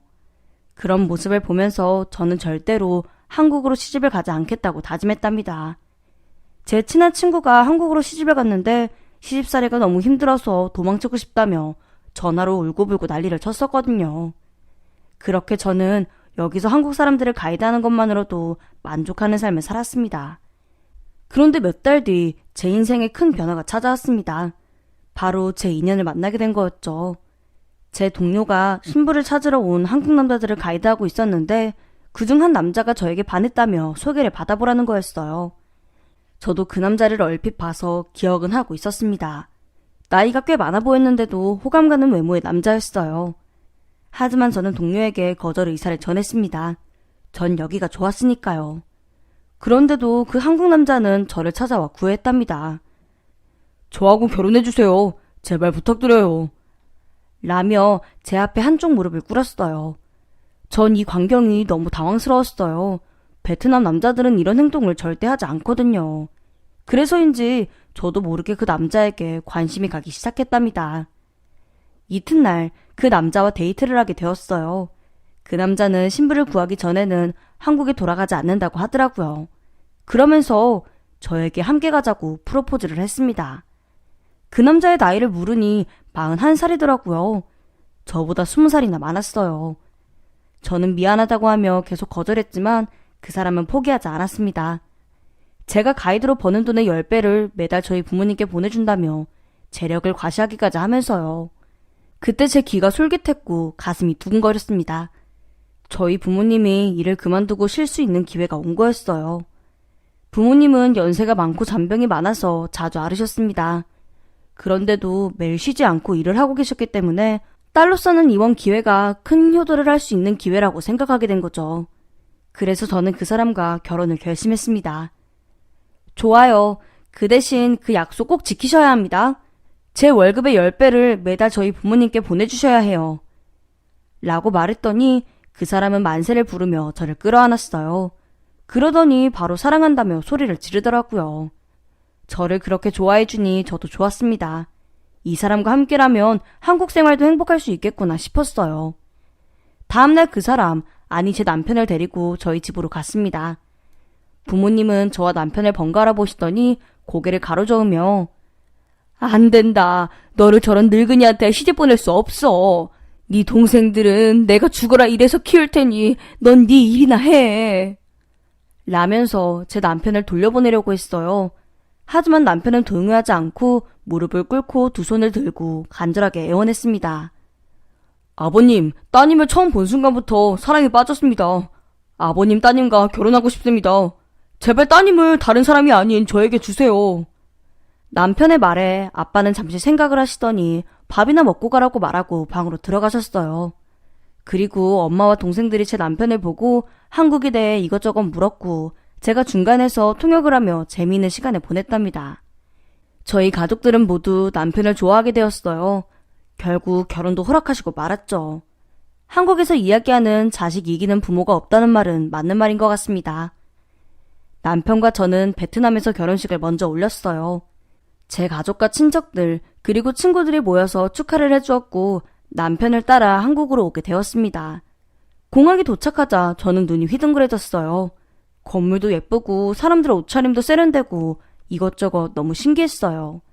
저도 조만간 저런 모습으로 변하겠지 생각하고 달라질 제 모습을 상상하며 남편을 따라갔습니다. 기차를 타고 오랜 시간을 달려서 도착한 곳은 한적한 마을이었어요. 그곳은 한국이 아닌 것 같았죠. 제가 살던 베트남보다 허전해 보이는 곳까지 들어가자 남편이 자신의 집을 소개했습니다. 저는 아파트를 상상했는데 시댁은 낡은 주택집이었어요. 게다가 주위에는 볼거리는커녕 사람들도 많지 않았답니다. 집의 겉모습을 본 순간 여기서 어떻게 평생을 살아야 할지 고민에 빠졌는데 남편이 농장을 보여주는 순간 생각이 바뀌었답니다. 대략 1000평은 넘어 보이는 하우스였어요.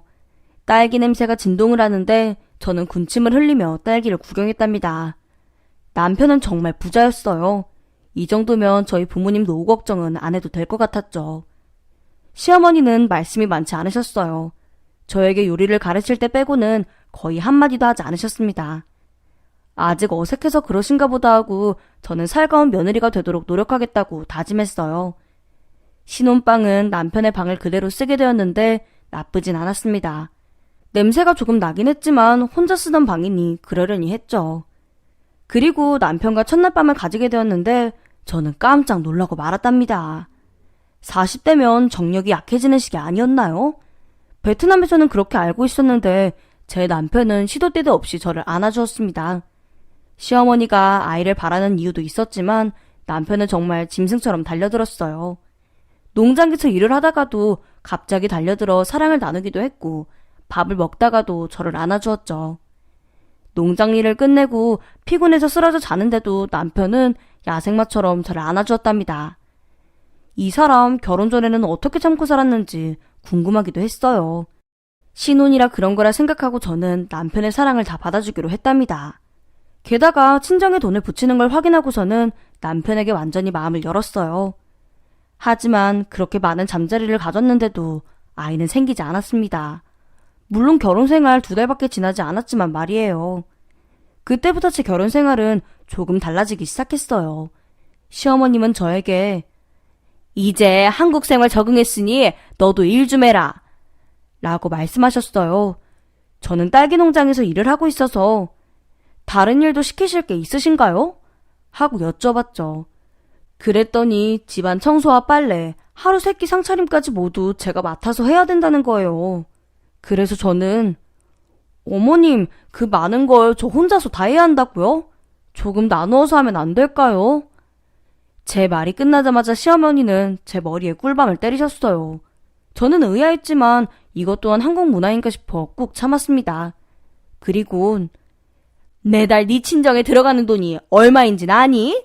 그럼 너도 그 정도 값은 해야 할 거 아니야.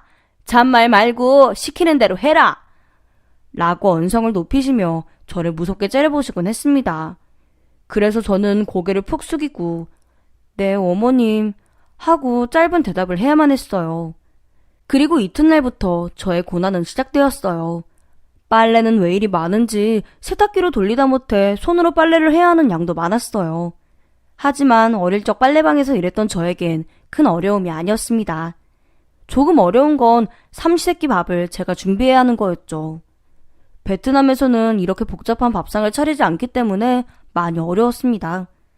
게다가 저에게 맞는 음식은 하나도 없었죠.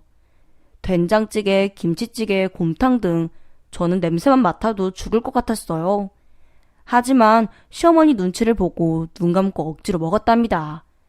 그리고 시간이 지나자 익숙해져서 한국 음식을 좋아하게 되었고요. 그렇게 결혼생활 4개월이 지나가면서 시어머니는 저에게 아기 이야기를 맨날 하셨어요. 넌 도대체 왜 아기를 못 갖는 거냐? 혹시 몸에 문제가 있는 거 아니야? 뭐 숨기고 시집 온 거니? 아니에요, 어머님. 저 아주 건강합니다. 혹시 남편의 몸에 이상이 있는 게 아닐까요? 그 말이 떨어지자마자 시어머니는 제 뺨을 때렸습니다. 저는 당황한 채 제 뺨을 잡았어요. 이게 오냐오냐 하니까 하늘 같은 서방을 문제 있는 놈으로 여겨? 네가 살던 베트남에서는 어른 앞에서 남편 욕하라고 가르치니? 라고 말씀하시며 검지손가락으로 제 이마를 미셨어요.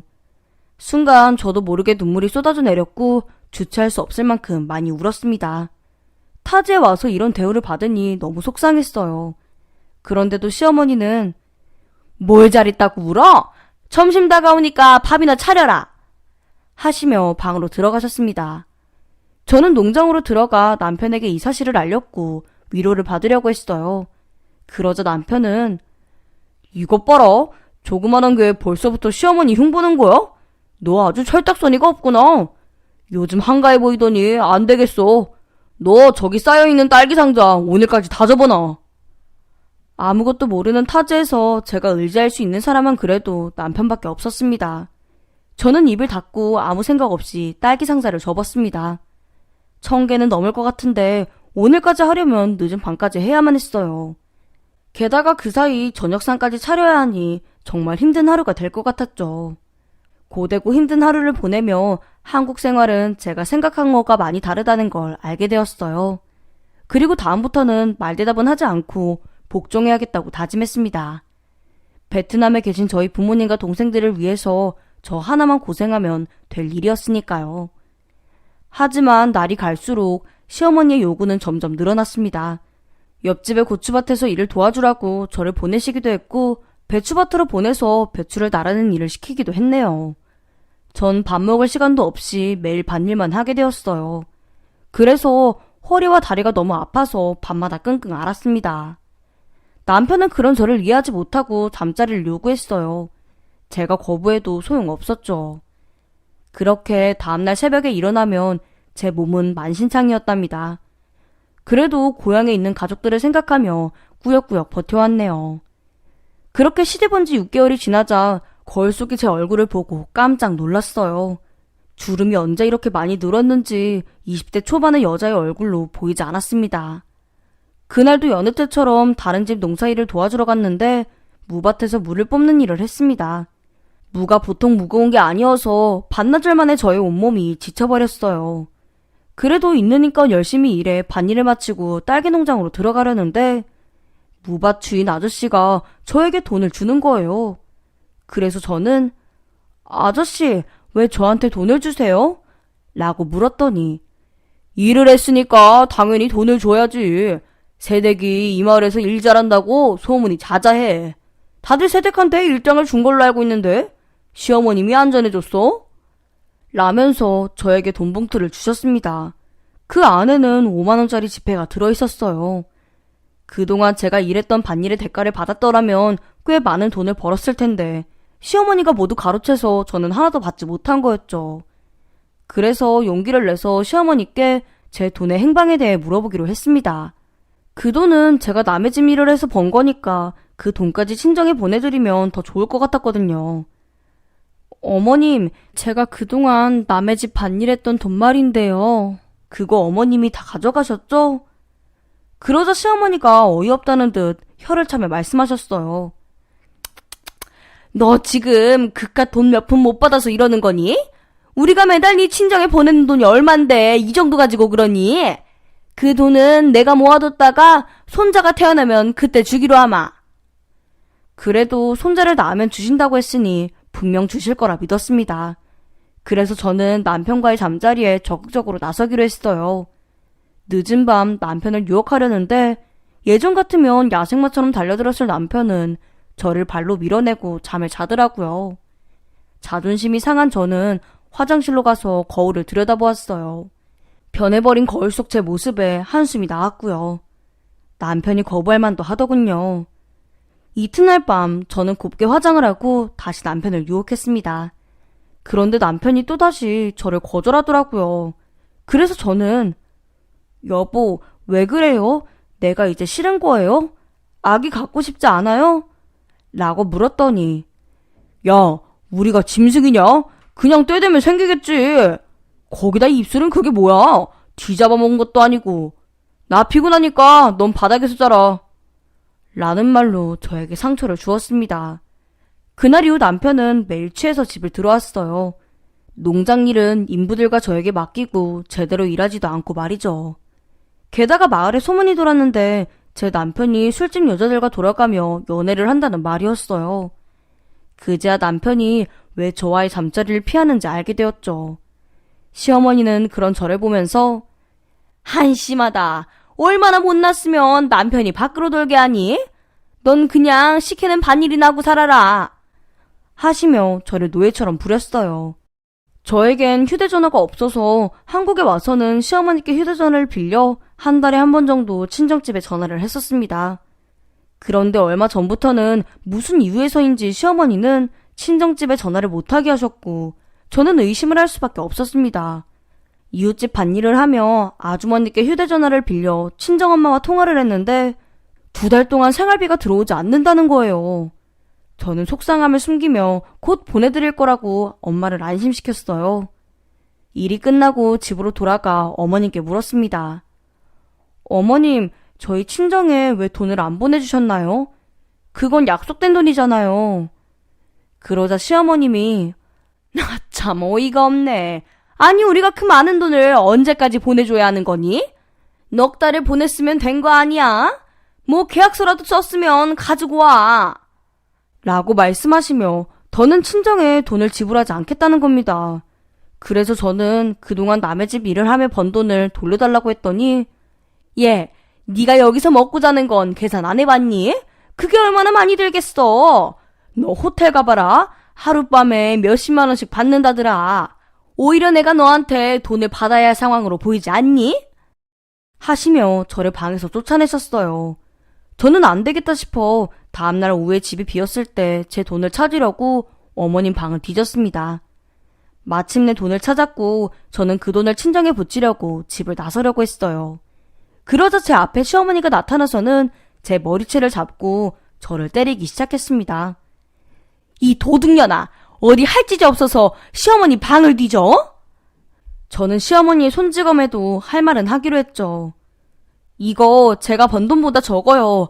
어차피 제가 받아야 할 돈은 훨씬 더 많다고요. 그 말을 하는 순간 남편이 술에 취한 채 집에 들어왔습니다. 아니, 이게 다 무슨 소리야? 어머니, 얘 도둑질했어요? 라고 묻고는 시어머니와 한패가 돼서는 끊임없이 저에게 손찌검을 했습니다. 그렇게 저의 결혼 생활은 멍으로 물들기 시작했고 어디에도 말하지 못했어요. 이웃 사람들도 뭔가 아는 것처럼 보였지만 저를 도와주는 사람은 아무도 없었습니다. 제가 도움을 요청해봤자 시어머니 귀로 들어가 또다시 반복될 게 뻔했어요. 며칠 후 마을 인근 초등학교에서 딸기 농장 체험을 하러 왔습니다. 물론 돈벌이가 되니 남편이 초대한 거였죠. 귀여운 아이들을 보며 흐뭇해하면서 농장 일을 하고 있었는데 아이들을 인솔하는 선생님이 눈에 띄었어요.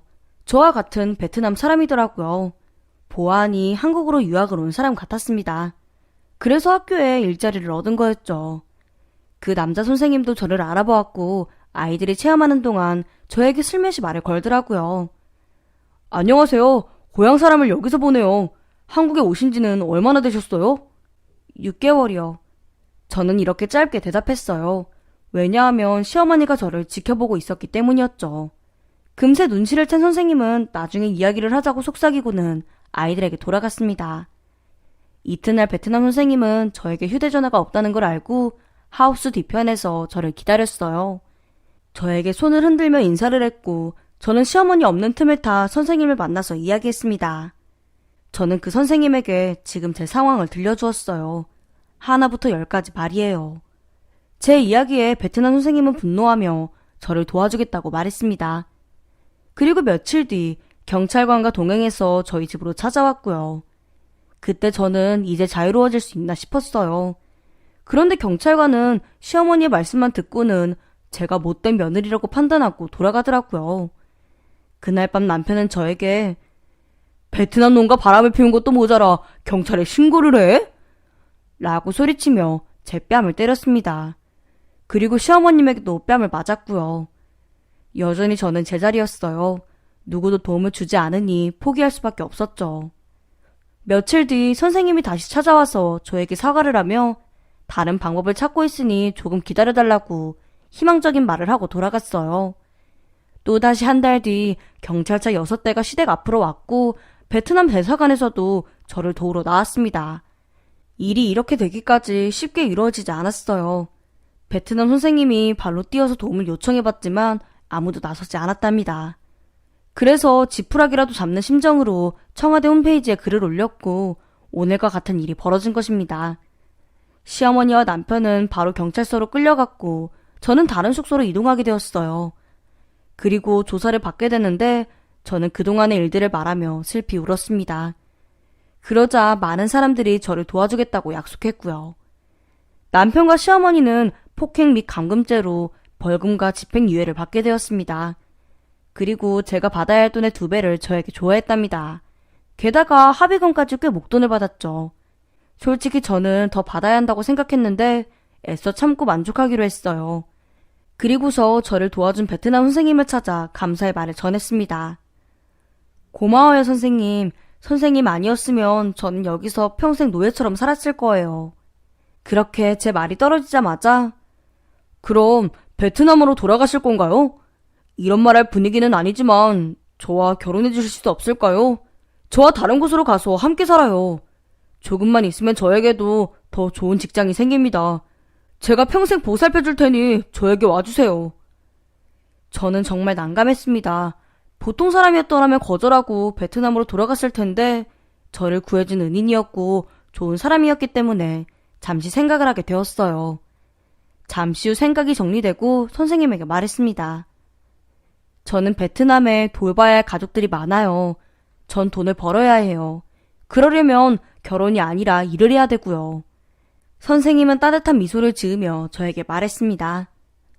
혼자서 하는 것보다 저랑 같이 도우면 더 힘이 될 텐데요. 저랑 같이 해요. 선생님, 저 이혼녀예요.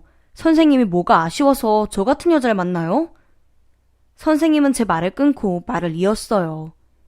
제 눈에는 당신이 제일 예쁩니다. 그리고 분명 제 아내가 될 사람이라는 것도 느낄 수가 있습니다. 선생님은 하나같이 예쁘고 달콤한 말로 저를 웃게 해주었어요. 저는 선생님에게 숙소에 지내며 일주일 동안 생각해보겠다고 전했습니다. 그리고 숙소에서 만약 지금 베트남으로 돌아간다면 부모님이 얼마나 속상하실까 싶은 마음이 들었어요. 이혼을 했어도 한국에서 잘 살며 가족들에게 돈을 보내주며 살고 싶었습니다. 제가 여기서 무슨 일을 하든지 베트남보다 많이 벌 수 있었고 선생님까지 저를 도와준다면 더할 나위 없었기 때문에 그분의 마음을 받아들이기도 했네요. 그리고 지금은 선생님과 부부가 되어 살고 있답니다. 제 남편은 한국으로 시집 오는 베트남 여자들에게 한국어 수업을 하는 선생님이 되었어요. 나라에서 지원하는 일이라 급여도 꽤 괜찮습니다. 지금 저는 한국에 가서 유일하게 배운 농장 일을 하며 열심히 일하고 있어요. 남편은 그만두라고 하지만 저를 믿고 있는 가족들에게 힘을 주고 싶어 절대 포기하지 않을 생각입니다. 그리고 남편이 보태준 돈을 매달 베트남에 보내는 덕에 제 동생들은 대학까지 가게 되었고 성공하면 저에게 모두 갚는다며 고마움을 전했어요. 부모님도 힘든 일을 안 하시니 건강이 많이 회복되었다고 합니다. 한국 생활을 1년 했는데 정말 많은 일들이 일어났네요. 아, 그리고 좋은 소식 하나가 더 있습니다. 지금 제 뱃속에는 예쁜 공주님이 자라고 있답니다. 전 남편과는 아무리 노력해도 생기지 않았는데 그 이유를 알 것 같아요. 하늘이 맺어준 인연이 따로 있었기 때문이죠. 지금 남편을 만나려고 그 많은 고생을 했다고 생각하고 있습니다. 모든 게 남편을 만나기 위한 과정이라고 말이죠. 앞으로도 저는 한국에서 열심히 사는 베트남 여자가 될 거예요. 긴 이야기 들어주셔서 감사합니다. 안녕하세요. 파주에 살고 있는 42살 싱글맘입니다. 인생을 살며 유혹도 있고 어처구니 없는 일도 만나기 마련인데 저는 그 두 가지를 동시에 만났던 날이 있었어요. 지금부터 그 이야기를 들려드리려고 사연을 신청합니다. 남편을 처음 만난 건 제가 30살이었을 때예요. 그때 저는 비혼주의자의 연애 또한 하고 싶은 마음이 없었죠. 그런데 어떻게 결혼을 했냐고요? 신기하게도 인연이라는 건 있나 봅니다. 나름 혼자 재밌게 솔로를 즐기며 살아가고 있었는데 어느 날 갑자기 남편을 만나게 된 거였죠. 그날은 금요일 저녁이었고 퇴근하고 신이 났던 저는 횡단보도 앞에서 신호를 기다리고 있었습니다. 그러다 초록불이 들어와서 횡단보도를 건너는데 오토바이가 신호를 무시하고 저를 향해 돌진하는 거예요. 그런데 부딪히려는 그때 남편이 제 몸을 당겨서 오토바이와 사고를 피할 수 있었답니다. 만약 사고가 났다면 전 이 세상에 없을지도 모르는 일이었죠. 그래서 저는 저를 구해준 남편에게 감사 인사를 하고 저녁을 대접하게 되었습니다. 그렇게 간간히 대화를 나누며 식사를 하는데 갑자기 남편이 제 얼굴을 빤히 보더니 다시 보니까 정말 미인이시네요. 혹시 남자친구 있으세요? 라고 하는 게 아니겠어요? 순간 당황했지만 저는 아니요, 남자친구 없는데요? 라고 솔직하게 대답을 했죠. 그러자 남편은 장난스러운 말투로 그럼 남편은요? 하며 미소를 짓더라고요. 그렇게 대화를 나누면서 연락처를 주고받은 우리는 매일같이 통화하고 주말에 데이트를 하면서 자연스럽게 연인이 되었습니다. 그리고 남편과 데이트를 하며 제가 느낀 건 이 남자라면 결혼해도 되겠다라는 생각이었죠. 제 목숨을 구해주기도 했고 느낌도 남달랐으니까요. 그런데 그렇게 연인 사이로 1년이 지났을 때 보이지 않았던 남편의 단점 하나가 보이기 시작했습니다. 바로 게으르다는 거였죠. 남편은 주 5일 근무인데 토요일, 일요일은 집에서 거의 잠만 자는 사람이었어요. 제가 데이트를 하자고 해도 집에서 놀자면서 저를 꼬셨고 그러다 보면은 어느새 남편은 코를 골며 자고 있고 저는 그 옆에서 책을 읽는 게 집 데이트의 다였답니다. 그래도 직장 생활은 열심히 하니 문제가 될 건 없었어요. 남편은 연봉도 제법 높았고 직책도 팀장이었기 때문에 책임감 하나는 두말할 것도 없었죠. 그렇게 우리는 4년간의 연애를 끝맺고 결혼을 하기로 했습니다. 남편이라면 평생 같이 살아도 행복할 것 같다는 마음이 커서 오랫동안 생각하고 내린 결정이었어요. 그리고 30대 중반이었던 우리 부부는 아이를 낳지 말자고 서로 약속했죠. 우리 인생도 바쁘고 피곤한데 아이까지 생기면 생지옥일 거라며 의견이 일치했고 피임을 하기로 했답니다. 하지만 사람 일이 뜻대로 안 되는 건 어쩔 수 없나 봐요. 제가 비혼주의자였는데 결혼을 하게 된 것처럼 우리 부부는 새로운 생명의 선물을 받고 말았죠. 빨간 줄이 2개 그어진 임신 테스트기를 남편에게 보여줬더니 많이 놀란 얼굴이었어요. 그리고는 떨리는 입술로 여보, 우리 아이 낳자. 우리도 좋은 부모가 될 수 있을 거야. 라며 뜻밖의 말을 들려주었죠. 저는 내심 기쁜 마음이 들었고 남편을 끌어안았습니다. 고마워. 난 당신이 아이를 반대할 줄 알았어. 나도 처음엔 임신한 게 무섭기도 했는데 한편으로는 너무 기쁘더라고. 나와 당신을 닮은 아이를 낳는다고 생각해봐. 얼마나 신기하고 행복한 일이야. 그렇게 그날은 서로에게 따뜻한 말을 하며 자연스럽게 우리에게 온 축복을 받아들였고 앞으로의 미래를 꿈꿨답니다. 그리고 저는 임신하는 동안 입덧을 한 번도 하지 않았어요. 대신 먹고 싶은 게 너무 많아서 문제였답니다. 제 남편은 그런 저를 보면서 24시간 대기 중이니까 먹고 싶은 게 있으면 말만 하라고. 자다가도 밖에 나가서 사올 테니까 알겠지? 라고 말하면서 아이와 저를 위해서라면 무엇이든 할 수 있다고 말했어요. 연애 시절 게으르던 남편의 모습은 온데간데 없었고 매일 저 대신에 청소, 빨래, 설거지까지 혼자서 모든 걸 다 해줬고 저에겐 태교에만 전념하라면서 애처가 중에 애처가로 거듭났죠. 그렇게 저희 배가 불러올수록 남편은 매일 제 배를 쓰다듬고 입을 맞추며 아가야, 아빠랑 엄마랑 너를 기다리고 있으니까 건강하게 나오렴. 엄마, 아프지 않게 조심히 나와야 한다. 라고 속삭였고 저는 그런 남편을 보며 더욱더 사랑하게 되었습니다. 남편의 극진한 보살핌 속에서 어느새 출산일이 다가왔고 그날 저는 멋진 아들을 낳게 되었어요.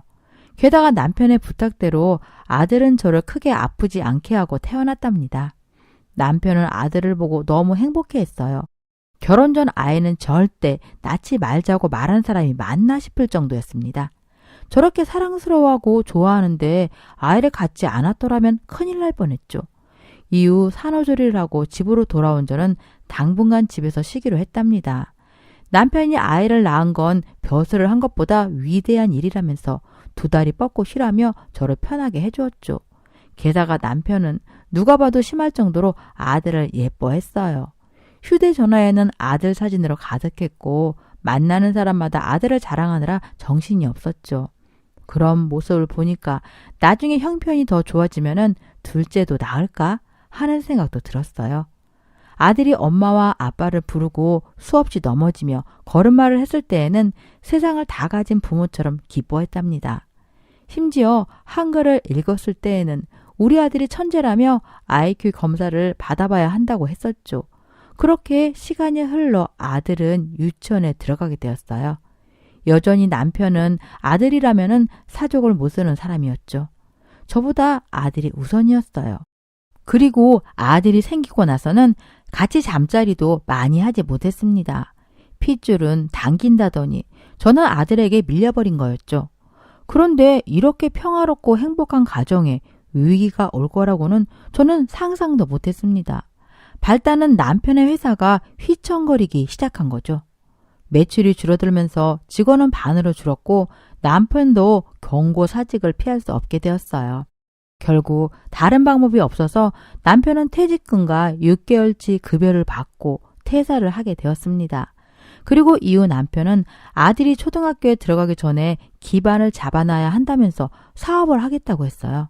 당연히 저는 사업은 절대 안 된다고 남편을 말렸습니다. 그리고 다른 직장을 알아보자고 설득하려고 했답니다. 하지만 남편은 이미 확고했어요. 월급쟁이가 아닌 월급을 주는 사람이 되어보고 싶다고 하는데 그 눈빛이 절대 거절할 수 없는 열정에 가득 찬 눈빛이었죠. 결국 어쩔 도리 없이 남편의 사업을 허락했고 퇴직금과 아파트 대출금까지 합해서 사무실을 차렸습니다. 그 시기에는 게임 회사를 시작하는 회사들이 많았는데 저희 남편도 게임 회사를 설립했고 여성들이 좋아할 만한 게임을 제작하겠다고 프로그래머 몇 명을 고용했어요. 하지만 3개월이 지나고 6개월이 지나도 이렇다 할 결과물은 만들어내지 못했습니다. 그런데도 남편은 사장이라는 자유로움에 대낮까지 퍼질러 자고 출근을 했어요. 그렇게 시간은 더 흘러서 1년이 지났답니다. 게임 제작은 완성되었지만 투자 비용이 부족해 정식으로 오픈할 수가 없었어요. 조금 더 부지런했다면 부도까지는 오지 않았을 것 같았어요. 어쨌든 남편은 있는 돈 없는 돈을 끌어봤지만은 결국 부도를 맞게 되었고 빈털터리가 되고 말았답니다. 덩달아 저도 빚쟁이 아내가 되었기 때문에 제 통장까지 압류가 되는 상황이 오고 말았죠. 물론 저는 남편을 사랑하지만 현실은 달랐어요. 1년 동안 가정을 망쳐놓은 건 남편이었고 그렇다 보니 어쩔 수 없이 저는 이혼을 택하고 말았답니다. 이후 백수가 된 남편은 예상대로 게으른 삶을 살게 되었어요. 직업도 없이 작은 방에 혼자 살았죠. 남편에게 유일한 낯은 아들을 보러 오는 거였어요. 주말마다 제 집 앞으로 찾아와서는 아들과 놀이터에서 실컷 놀고 돌아갔답니다. 다른 아빠들처럼 비싸고 좋은 데는 못 데려가지만 아들을 실컷 웃겨주고 돌아가면은 아들은 평일 내내 아빠를 찾았죠. 게다가 시아버지께 남편의 일상을 들어보면은 정말 불쌍해 보였어요. 하루 종일 집에서 잠만 자며 현실을 도피한다는 겁니다. 실패하고 다시 일어설 용기가 없어서인지 스스로 작은 방에서 감옥을 만든 것 같다면서 말이에요. 하지만 남편은 파산 신청을 해서 빚을 탕감받았고 얼마든지 다른 곳에 취직을 하면 되는데 시도조차 하지 않았습니다. 그렇게 시간은 조금 더 흘러 제 아들이 초등학교에 들어갔을 때였어요. 아빠 없이 입학하는 아들은 속상해하며 아빠를 애가타게 찾았답니다. 저는 그런 아들을 달래느라 식은땀을 줄줄 흘렸죠. 게다가 주말마다 찾아오던 전 남편은 이제는 아들을 찾아오지 않았어요. 시아버지께 듣기로는 아들이 자신을 창피할 것 같다면서 성공하기 전에는 아들을 만나지 않겠다는 결단을 내렸다고 하셨죠. 그 말을 듣는 순간 드디어 전 남편이 정신을 차렸구나 하고 생각했습니다. 그리고 이듬해 전 남편이 아들과 저를 찾아왔어요. 아들은 달려가 아빠에게 안겼고 저는 전 남편의 생기 있는 얼굴을 보니 기분이 좋았답니다. 옷차림도 깔끔한 정장을 입고 있었고 누가 봐도 열심히 일하는 사람처럼 보였죠. 그이는 저와 아들을 패밀리 레스토랑으로 데리고 갔답니다. 그동안 아들에게 사주지 못했던 고기도 실컷 사주고 맛있는 요리로 배를 채웠어요. 그러면서 서로의 안부를 물었고 잘 지내고 있다는 대답이 오갔습니다. 그렇게 식사를 마치고 아들이 레스토랑 안에 있는 놀이방에서 뛰어놀기 시작하자 남편은 저에게 그동안의 일들을 이야기했어요. 여보, 그동안 고생 많았지? 혼자 애 키우는 게 보통 일이 아니잖아. 일단 이거 받아. 우리 아들 학원비 정도는 될 거야. 사실 내가 어떻게 살아온지 우리 아버지한테 들어서 알지? 내가 우울증이 심하게 와서 매일 게으르게 잠만 퍼질러 잤었어. 그러다가 문득 아들과 당신을 되찾고 싶다는 마음이 간절해지더라고. 그래서 결심하고 돈을 벌기 위해서 아버지한테 종잣돈을 빌렸어. 그리고 남들이 절대 하지 말라는 주식을 시작했어. 물론 생각 없이 하지 않았어. 공부하고 분석해서 조금씩 벌어들이기 시작했어. 그리고 1년 동안 주식을 한 결과 50억의 자산을 가지게 되었어. 어때? 놀랍지? 저는 전 남편의 말을 듣고 입이 헉 하고 벌어졌답니다. 무슨 말을 해야 할지 몰랐어요. 돈이 많아졌으니 재결합을 하자고 할 수는 없었으니까요. 그래서 저는 그럼 양육비나 생활비를 지원했죠. 그동안 나 혼자 고생한 목도 돌려주고 그 정도는 해줄 수 있지? 라고 묻자 남편은 그 자리에서 저에게 1억을 송금했답니다. 그제야 저는 현실을 직시하게 되었고 어깨의 짐을 조금은 내려놓아도 될 것 같았어요. 그런데 갑자기 남편이 저에게 선물을 건네주는 겁니다. 저는 보석함을 보고 반지임을 알 수 있었죠. 열어야 하나 말아야 하나 고민을 했지만은 결국 열어보고 말았어요. 그 안에는 제가 상상도 못한 다이아몬드 반지가 반짝거리고 있었죠. 저는 너무 놀라 남편을 보며 이걸 나한테 주는 거야? 왜? 우린 이제 그런 사이가 아니잖아. 라고 말했더니 나 당신하고 재결합하고 싶어. 물론 예전의 나를 생각하면 당연히 재결합하고 싶지 않겠지. 하지만 난 앞으로 이 돈으로 당신과 우리 아들하고 여행이나 다니면서 편하게 살고 싶어. 사업도 하지 않을 거고 이자만 불려도 즐겁게 사는 거야. 당신도 고생 그만해야지. 그러니까 나랑 다시 합치자. 라며 저에게 프로포즈를 하는 겁니다. 정말 달콤한 제안이었어요. 하지만 쉽게 결정을 내리고 싶지 않았습니다. 친정 부모님과도 상의를 해보고 친한 친구에게도 조언을 받고 싶었어요. 그래서 저는 생각할 시간을 줘. 너무 갑작스러워. 물론 당신을 못 믿는 게 아니야. 그리고 당신이 미워서도 아니고 나는 우리 가정이 다시 뭉쳤다가 또다시 아픔으로 치달을까봐 두려워. 그래서 생각할 시간이 필요해. 라고 말해줬어요. 그러자 전 남편도 저를 이해한다며 일주일의 시간을 줄 테니 천천히 생각해보라고 하더군요. 그리고 우리가 함께 살 아파트도 이미 마련해 두었다며 이미 재결합을 확신하고 있는 것 같았습니다. 이튿날 저는 친정을 찾아 부모님과 이야기를 나누었어요. 아빠, 엄마, 전 남편이 주식으로 대박이 났다면서 저에게 재결합을 요구하는데 어떻게 생각하세요? 그러자 엄마는 얼마나 대박이 났냐고 물으셨어요. 50억이래요. 제 대답에 부모님은 화들짝 놀라셨죠. 그리고 엄마는 그럼 당장 재결합해야지. 너도 네 남편 싫어서 이혼한 거 아니잖아. 빚 때문에 어쩔 수 없이 한 거였잖아. 그게 해결됐으니 다시 합치거라. 네 아들을 위해서라도 그렇게 결정하는 게 좋겠구나. 라고 말씀하셨어요. 하지만 아빠는 고개를 가로젓고는 내 생각은 다르다. 내 남편이 아무리 잘한다고 해도 한번 깨진 인연은 다시 이어붙이는 게 아니야. 양육비나 제대로 보내라고 하고 돌려보내. 난 네가 힘들더라도 지난번처럼 불행하게 되는 게 싫구나. 라며 돈이 전부가 아니라고 말씀하셨습니다. 그래서 전 다시 중립으로 돌아왔고 이번엔 친한 친구를 만나 조언을 듣기로 했어요. 그 친구는 일단 재결합을 하고 재산을 빼돌리라고 말했습니다.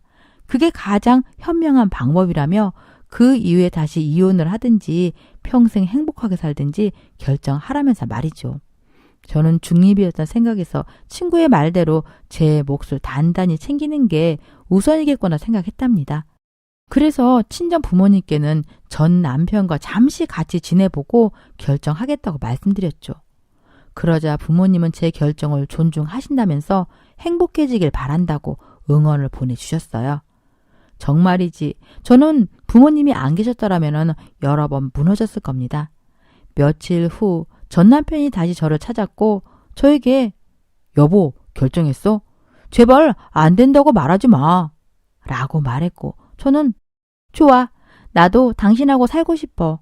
대신 조건이 하나 있어. 당신 재산의 절반을 나한테 줘. 그 돈은 우리 가족의 미래를 위해 내가 관리할게. 라고 말했더니 전 남편은 그럼 절반은 그렇고 20억 줄게. 나머지는 나도 효도 좀 해야잖아. 이해하지? 라고 대답했죠. 전 속으로 쾌재를 불렀어요. 그리고 조언해준 친구에게 너무 고마웠죠. 이렇게 재결합을 한 상태에서 전 남편이 또 사고를 치더라도 아들과 제가 살아갈 수 있는 구멍이 있으니 얼마든지 가정을 이루어도 괜찮겠다고 확신했어요. 그이는 아파트로 옮길 쯤에 있으면은 이삿짐 센터를 부르라고 했고 저희는 이삿짐을 싸기 시작했습니다. 전 남편이 다시 나타나고 일사천리로 재결합이 진행되었죠. 그렇게 거의 보름 만에 함께 살 아파트로 들어가게 되었답니다. 저와 아들은 끝이 보이지 않는 거실을 보고 눈이 동그랗게 떠졌어요. 아들과 축구를 해도 될 정도로 넓은 집이었습니다. 그제야 남편이 정말 성공했구나 싶었고 이렇게 인생이 역전될 수도 있구나 생각했죠. 아들 방에는 컴퓨터와 태블릿 PC가 있었고 새로 산 책들이 책장을 가득 메우고 있었어요. 기뻐하는 아들의 모습을 보며 저는 재결합하기를 잘했다고 생각했죠. 또 다른 방도 있었는데 남편이 거기는 아직 도배가 끝나지 않았다며 문을 열지 말라고 말렸어요. 그렇게 모든 정리가 끝나고 나서 함께 저녁을 먹었습니다. 제가 요리를 할 필요도 없이 도우미 아주머니가 식사를 차려주셨어요. 게다가 저희가 밥을 다 먹고 나서 설거지까지 해주시고 퇴근을 하셨답니다. 제 평생 이런 날이 올 거라고는 상상도 못 해봤는데 저에게 벌어지고 말았죠. 이후 밤이 깊어 아들을 방에서 재우고 남편과 안방으로 갔습니다. 남편은 환한 불을 끄고 황홀한 조명을 켰습니다. 오랜만이라 저도 설레었어요. 남편과 헤어지고 다른 남자를 만난 적이 없으니 정말 오랜만이었죠. 그렇게 남편과 침대에 누워 사랑을 나누려는데 현관문 열리는 소리가 들렸어요. 그래서 제가 나가보려고 하자 남편이 아마 도우미 아주머니일 거야. 뭘 놓고 가셔서 자주 돌아오셔. 신경 쓰지 않아도 돼. 라고 말했고 저는 다시 침대에 누웠습니다. 그런데 이번에는 옆방에서 아기 울음소리가 들리는 겁니다. 그래서 저는 여보 들었어? 방금 아기 울음소리가 들렸어. 라고 말했고 남편은 잘못 들었을 거야. 하던 거 마저 하자. 라며 저를 안으려고 했어요. 그런데 제가 잘못 들은 게 아니었습니다. 울음소리는 더 크게 들렸고 저는 벌떡 일어나 불을 켰습니다. 누가 들어왔잖아. 아까 저 방 도배 덜 끝났다며. 그런데 왜 사람 소리가 들리지? 한번 가봐야겠어. 그러자 남편은 저의 손목을 잡으며 별거 아니니까 이리 와 자기야. 라고 말하면서 저와 달리 남편은 조금의 겁도 내지 않았습니다. 저는 방문을 열고 아기 울음소리가 새어나오는 방문을 벌컥 열었죠. 그러자 저는 너무 놀라 소리를 지르며 뒤로 넘어지고 말았습니다. 웬 여자가 우는 아기에게 젖을 물리고 있었던 거예요. 게다가 방 안의 벽지는 아기들이 좋아할 만한 동물 그림으로 가득했습니다.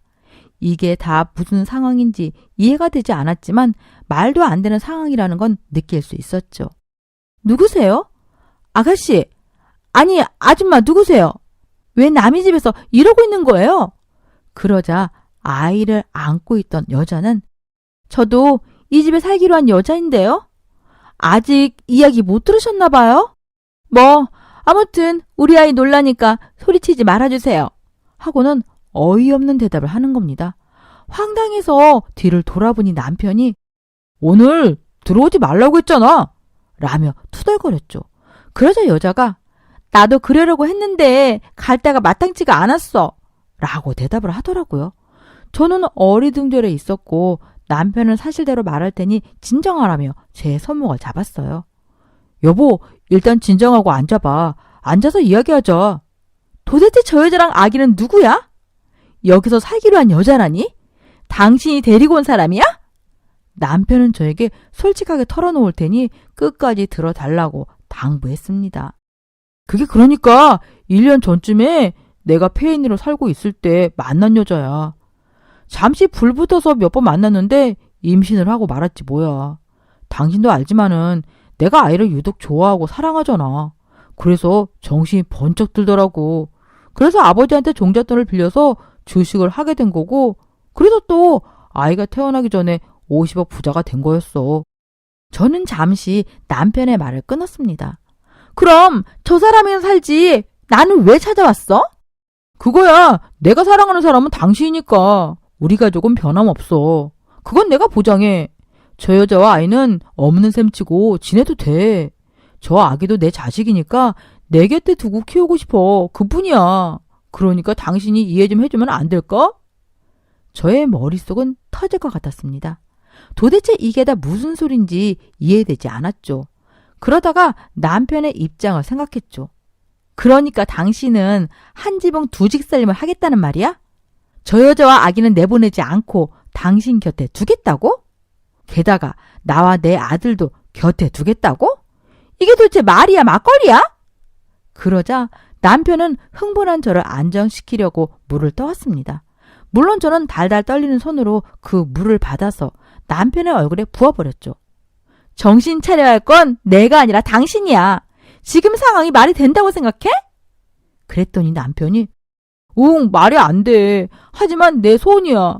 당신이 내 재산 20억을 받으면 그 정도는 이해해 줄 수 있지 않을까? 라며 뻔뻔스럽게 말하는 겁니다. 겨우 한다는 말이 돈을 줄 테니 입 닫고 살라는 소리였죠. 그 상황에 아기를 안고 있는 상간녀는 별일이 아닌 것처럼 저를 몇 번 쳐다보더니 등을 돌렸습니다. 상간녀 또한 돈을 받았을 테고 저와 같은 이야기를 들었겠죠. 그러니 지금 상황을 아무렇지 않게 받아들이고 있는 것이었어요. 그렇게 점점 열이 오르는 제 팔을 남편이 잡는 순간 저는 남편의 얼굴에 침을 뱉었습니다. 저는 돈이고 뭐고 아들 정서까지 망가질까봐 당장 아들을 안고 그 집에서 나왔죠. 남편이 끝까지 쫓아오며 저를 설득하길래 저는 제가 신고 있던 뾰족한 구두로 남편의 정강이를 세게 때렸습니다. 그랬더니 엉거주춤 걸어오다가 멈춰서 고통의 신음을 내더라고요. 그렇게 아들을 안고 친정으로 가서 상황을 설명했더니 부모님이 말리지 못해 미안하다고 하셨어요. 정작 죄송한 건 저인데 말이죠. 매번 부모님 가슴에 대못을 박는 것 같아 송구스러울 뿐이었죠. 이후 다시 헤어진 전 남편은 아들을 만나러 왔습니다. 하지만 저는 아들을 보여주지 않았어요. 저 아닌 누구라도 그렇게 했을 것입니다. 상간녀와 배다른 자식과 함께 살자는 미친 사람이 어디 있습니까? 그래서 전 그 일을 완전히 차단하라고 했어요. 그러자 남편은 양육비를 주겠다며 저를 설득했습니다. 그래서 저는 이 인간아, 양육비는 당연히 줘야 하는 거 아니야? 돈 좀 벌었다고 유세를 떨어도 정도가 있지. 난 당신처럼 비도덕적인 사람을 아빠라고 아들에게 보여주고 싶지 않아. 그러니까 당장 돌아가! 라고 소리를 질렀어요. 전 남편은 자신을 좀 이해해주면 안 되겠냐고 묻는데 더는 말이 통하지 않아 주방에서 소금을 가져와 남편 머리에 부어버리고 말았죠. 전 남편은 소금을 흩날리며 도망을 쳤고 그 이후에 저와 아들에게 찾아오지 않았습니다. 그렇게 모든 일들이 끝난 뒤 잠에서 깨어난 아들은 왜 아빠 집이 아니냐며 울고불고 난리가 났어요. 저는 그건 꿈이라고, 아빠는 이제 우리를 떠났다고 설명해줬죠. 하지만 아들은 아빠가 보고 싶다며 떼를 썼습니다. 저는 어쩔 줄 몰라 마음이 혼란스럽고 가슴이 메어졌지만 친정 부모님은 시간이 해결해 줄 거라며 기다리라고 말씀하셨습니다. 그리고 일주일, 한 달이 지나도 전 남편은 찾아오지 않았습니다. 제가 소금을 뿌리고 막말을 해서 겁을 먹은 건지, 새로 생긴 처자식과 알콩달콩 사느라 정신이 없어서 그런 건지는 모르겠지만은 잘 됐다고 생각을 했어요. 20억이라는 큰 돈이 아깝긴 했지만 그 돈은 제 돈이 아니었고 부질없이 쓰였을 거라는 생각이 들었습니다. 그래서 쉽게 잊혀졌죠. 결국 저는 다시 싱글맘으로 돌아왔고 워킹맘으로 돌아왔습니다. 제가 일하는 동안 아들은 친정 부모님이 돌봐주셨어요. 그것만으로도 얼마나 큰 힘이 되는지 모릅니다. 그리고 열심히 일을 하다 보니 저에게도 진급의 기회가 생겼어요. 그리고 그 목표를 이루어냈답니다. 20억만큼은 아니어도 아들을 남부럽지 않게 키울 수는 있었죠.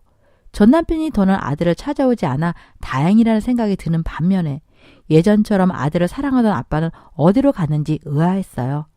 지금쯤이면은 어떻게든 아들을 보겠다고 난리를 쳤을 텐데 말이죠. 그러다 얼마 후 시아버지께 전 남편의 소식을 전해들었습니다. 주식에 욕심이 생겨 50억을 모두 날려버렸다는 걸요. 결국 다시 제자리로 돌아온 전 남편은 새로 만든 처자식과 낡고 허름한 쪽방에서 지내고 있다는 겁니다. 게다가 아직도 아무 일도 하지 않고 매일같이 잠만 자고 게으르게 살고 있고요. 시아버님은 남편을 불쌍하게 생각해달라며 용서하라고 하셨지만 전 아직도 그날의 악몽이 떠오르면 치가 떨립니다. 전 남편은 어떻게든 망가뜨리고 마는 어리석은 사람이었죠. 제가 그런 남자와 결혼을 했다는 게 후회가 되기도 했지만 제 아들을 보면은 그래도 잘한 점이 하나는 있다는 생각이 들었죠. 지금 저는 친정집에서 3대가 같이 살고 있습니다. 지난 과거를 어떻게 없애겠냐마는 전 남편을 확실하게 지워버리려고 노력하고 있답니다. 그리고 그 뒤로는 아들 녀석은 뭘 아는지 더 이상 아빠를 찾지 않더라고요. 내심 미안하기도 하지만 다행이라고 생각했어요. 아들이 아빠를 닮을지도 모르니 완전하게 분리시키는 게 옳다는 판단이 들기도 했고요. 그래도 우리는 나름 행복하답니다. 그것도 아주 많이요. 제 이야기는 여기까지입니다. 살면서 별의 별일이 다 있으실 텐데 저의 작은 사연이 여러분께 작은 위로가 되면 좋겠습니다. 끝까지 들어주셔서 감사드립니다.